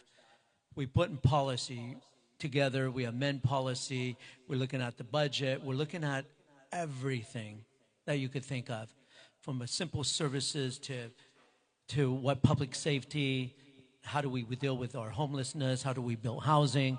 Those are things that we work up there. And we don't make a decision without having ourselves educated. We gather information, and that's what staff is for.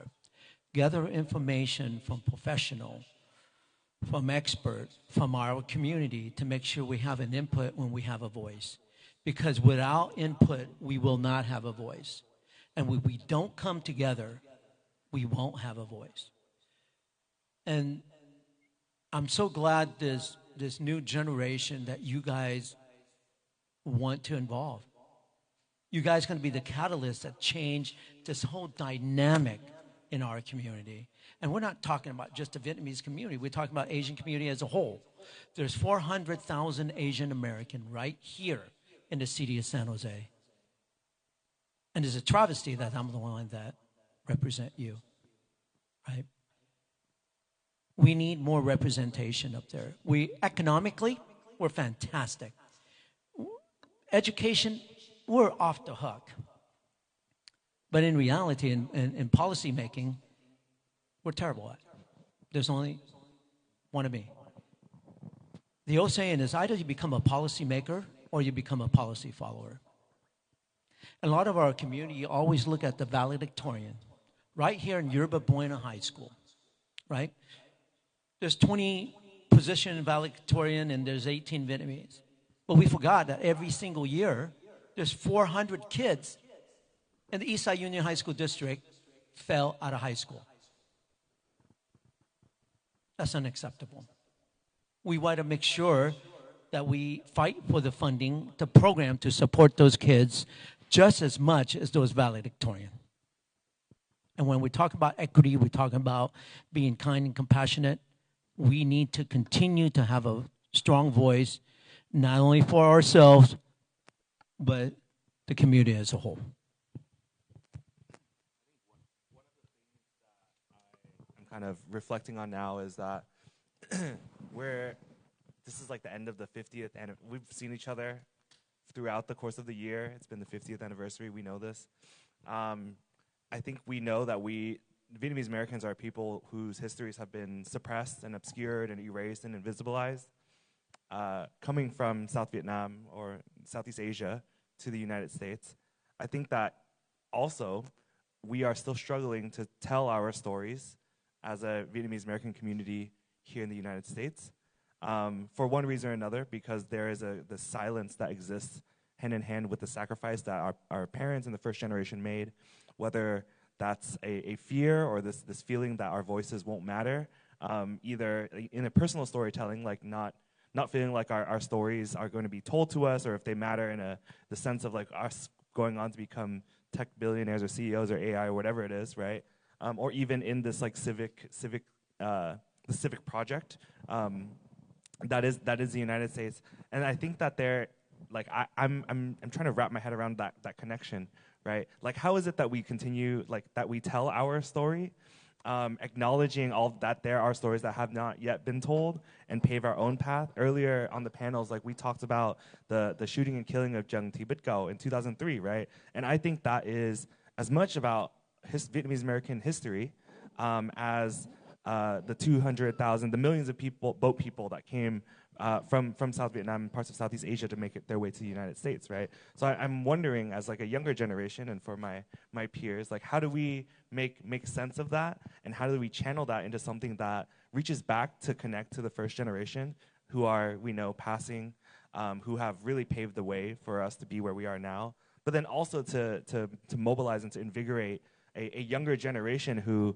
like, I don't know if they're going to Google San Jose Civics Masterclass, right? And I don't know if they're going to know about what South Vietnam was, the place. And I don't know if they're going to be able to find a place and a space like this. So I pass that back to our facilitators. We're running, short on time. We probably got like 5-10 minutes left before we close on out. Just putting that out there. But for the folks that haven't spoken up yet too, we want, like, part of the breakout is like we want to hear what's going on, and like take this energy and channel it into somewhere productive for 2026 and beyond, as we look back on 50 years of experience, but also how have we gotten to where we are now, and where do we continue to go?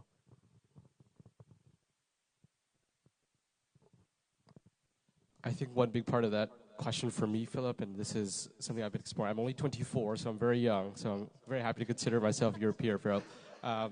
But I think one answer is stories. And when we say stories, I really mean language. I think the Vietnamese language is so important to connecting. But you talk to any Vietnamese American under 30 these days, and you say, xin chào, cảm ơn, or any of these words, they're going to be like, what'd you just say? You say Vietnamese? They'll latch on, and they'll, like, you teach them one Vietnamese proverb, they'll be spewing it for the next 24 years of their life. That's the way I was. Right? So, like, I think when you start talking about how do we tell the stories of the past 50 years and consider the next future 50 years, it has to do with learning the language, right, and then teaching it to the next generations, and thinking about, like, what can we do to talk to our parents? Like, what are their stories? But then, what are my stories? Why don't I know Vietnamese despite being born so close to Westminster, California? Why am I in San Jose but I don't know the Vietnamese language? And I think of, like, the obligatory poets that I have to drop here, like Bao Phi, Ocean Vuong, like those, like, great Vietnamese American authors, to read, to write, to talk, right, and to think about these things.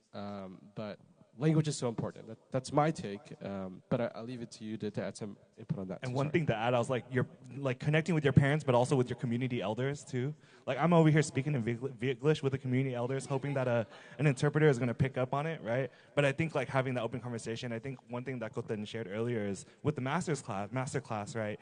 Like if there are any mistakes, like please let her and Alina know so that we can like just fix it, right? And I feel like as a young Vietnamese American who oftentimes will make mistakes when I'm speaking Vietnamese, right? I think the most productive way to engage with that, or I hope that the elders would engage with that, and for me to know that like if there's a mistake, like we hope that as a community, as a family, in a sort of way that we can help each other continue to grow. Yeah, that all of that resonates with me a lot, and I think the thing that comes to mind is I've recently heard like Tiếng Việt gone, Tiếng Người Việt gone, right? So like learning that language and sort of learning from each other. Like I don't live near my parents anymore, but I always welcome speaking Vietnamese. I don't speak it on a daily basis as often as when I lived at home. But every single chance I get, I try to speak Vietnamese, and that resonates a lot with me. Building off of that and sort of all of the different comments that have been said, I think part of it is like telling the stories. Like I loved hearing the stories about your intern that was able to make this amazing thing happen, and going to these events and hearing from those people. Part of civic engagement, and I feel like I get it a lot as a high school teacher. My students say, well, I don't even know if like what I'm passionate about, I can even make it happen. But like hearing about like your intern that was able to make this thing happen, like people can learn from that, right? And say like, hey, maybe I might be able to do that too. And living in such a generation where information is so accessible. And I think the one thing that a lot of the younger generation really gravitates to are like social media. So how do we elevate these stories about what change that we're able to make in our community? What's currently happening that our local leaders are doing? How do we get that information out to our students and elevating those stories so that they can see themselves? And a lot of my students like will tell me like, I love that you're also Vietnamese because I see myself in you. And now that I'm in a position where I can make policy, they're like, hey, I might be able to do that too. How do we elevate each other's voices? How do we elevate these stories so that we can see that, like being Vietnamese, we can make policy and we can move our community forward.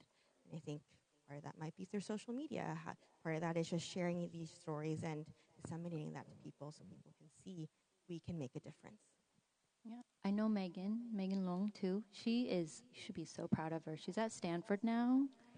And she also won an essay contest with the New York Times, and she wrote about the language barrier of Vietnamese and English.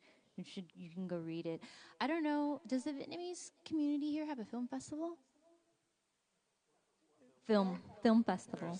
There's one in Seoul. Oh, okay. I feel like film festivals are great. So I'm part of the Silicon Valley Asian Pacific Film Festival, so we encompass all of Southeast Asia and beyond. But I think film is great, to communicate with your parents. Like they can share a favorite film with you. You can share a film with them and have a discussion. Jeannie Nguyen, we went to high school together in Piedmont. She is a phenomenal filmmaker. She has this short film that you can just watch for free. It's called First Generation, and it's about growing up here in San Jose and the language barrier. It's such a beautiful film. I feel she's going to be so famous one day. She's just so talented. Yeah, I can share that back. Yeah, and so I think film is a way of sharing stories. And I've seen, like this year, we had a special panel on the 50-year anniversary. And so we had two films. One was about the first generation experience of surviving and coming here and dealing with the trauma. And then the second film was about the children who don't know the stories because it was too traumatic to talk about. And so they had a beautiful panel discussion. It was all Vietnamese folks, and they were reconciling, dealing with these things. And so that's part of what I see is very powerful. And I feel like we should have a film festival up here because there's so many Vietnamese folks up here. We'll look forward to collaborate with you on that. We're grateful, we're thankful for older generation that have brought us to here. But it is now that we need to take on the responsibility. And I'm going to go back to the root causes is our parents have taught us to, when you come here, you be mild, you be meek, and you beg for things. And you put your head down and you worry about the money and you just take care of your family. That is no longer true. We need to speak up. We need to fight for what we believe in. The assimilation is over. You guys are first, second, third generation. You stand up and you fight. And it's not about, a lot of us are afraid to be who we are. We're afraid of saying, I'm Vietnamese and I speak Vietnamese. Because years ago, we were taught just be quiet, be like an American. No, we can be Vietnamese American. We can be proud of our language. We can stand up and knowing our roots and be who we are. I had to relearn Vietnamese. I've been here for 50 years. I live in a town, there was no Vietnamese, there was no Asian, right? And later on in my life, I married an Italian, so I've learned to speak nothing but English. But when I ran for re-election and engaged with the community when I was at the fire department, I realized that I'm lacking that language. And then when I learned it, and then in 2018, I visited Vietnam and realized this is my roots. This is who I am. This is where I was born, and I'm proud of it. And then everything opened up. No longer assimilation. We are now the Vietnamese American with a voice. And I'm so proud of you guys for being here. I'm proud that we can speak about these things, and then how do we move forward. Thank you. Thank you for that, council member. And maybe before we close out for today, I'm just going to open it up really quickly. We've got some action items, I think. That's what we're trying to do with the breakout sessions, is come up with some action items. Check out the San Jose Civics Masterclass, google.com.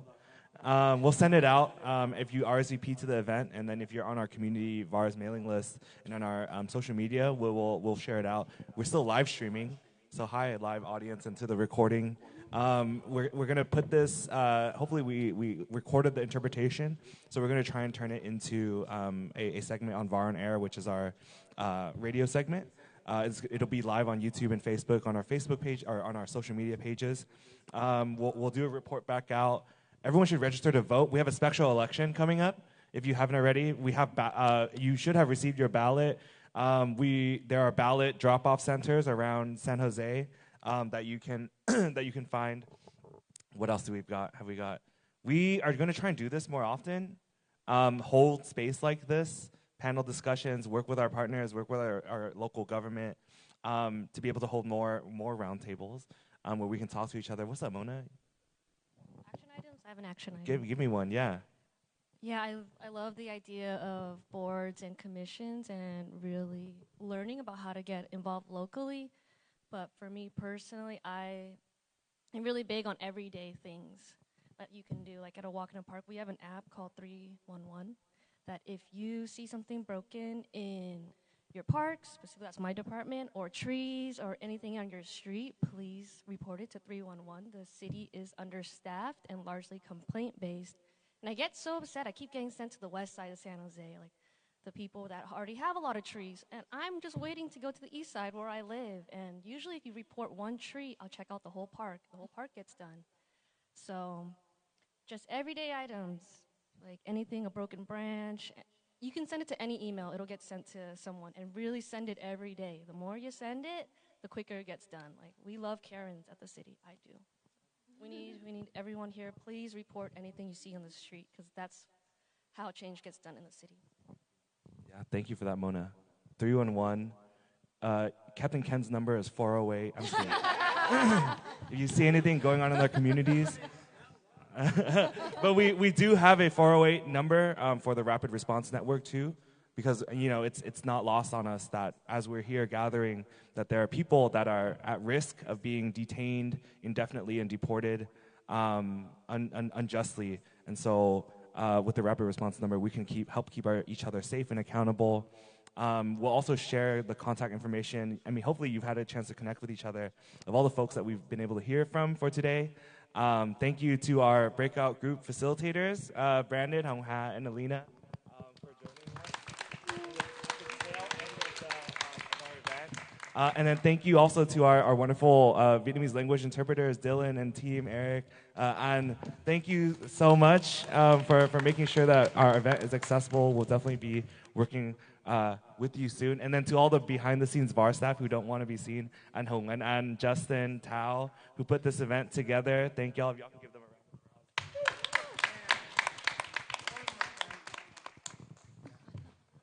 I want to again appreciate and congratulate the Vietnamese American Roundtable for this symposium, this roundtable. It's been extremely educational and even inspiring.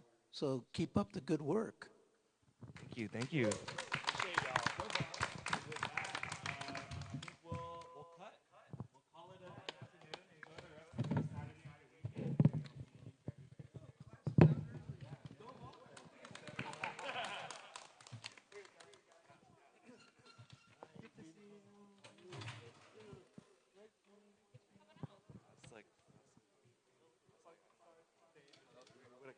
Until like 4 o'clock. Yeah. I was trying to, yeah. Woo. Dang. Bringing both of them together.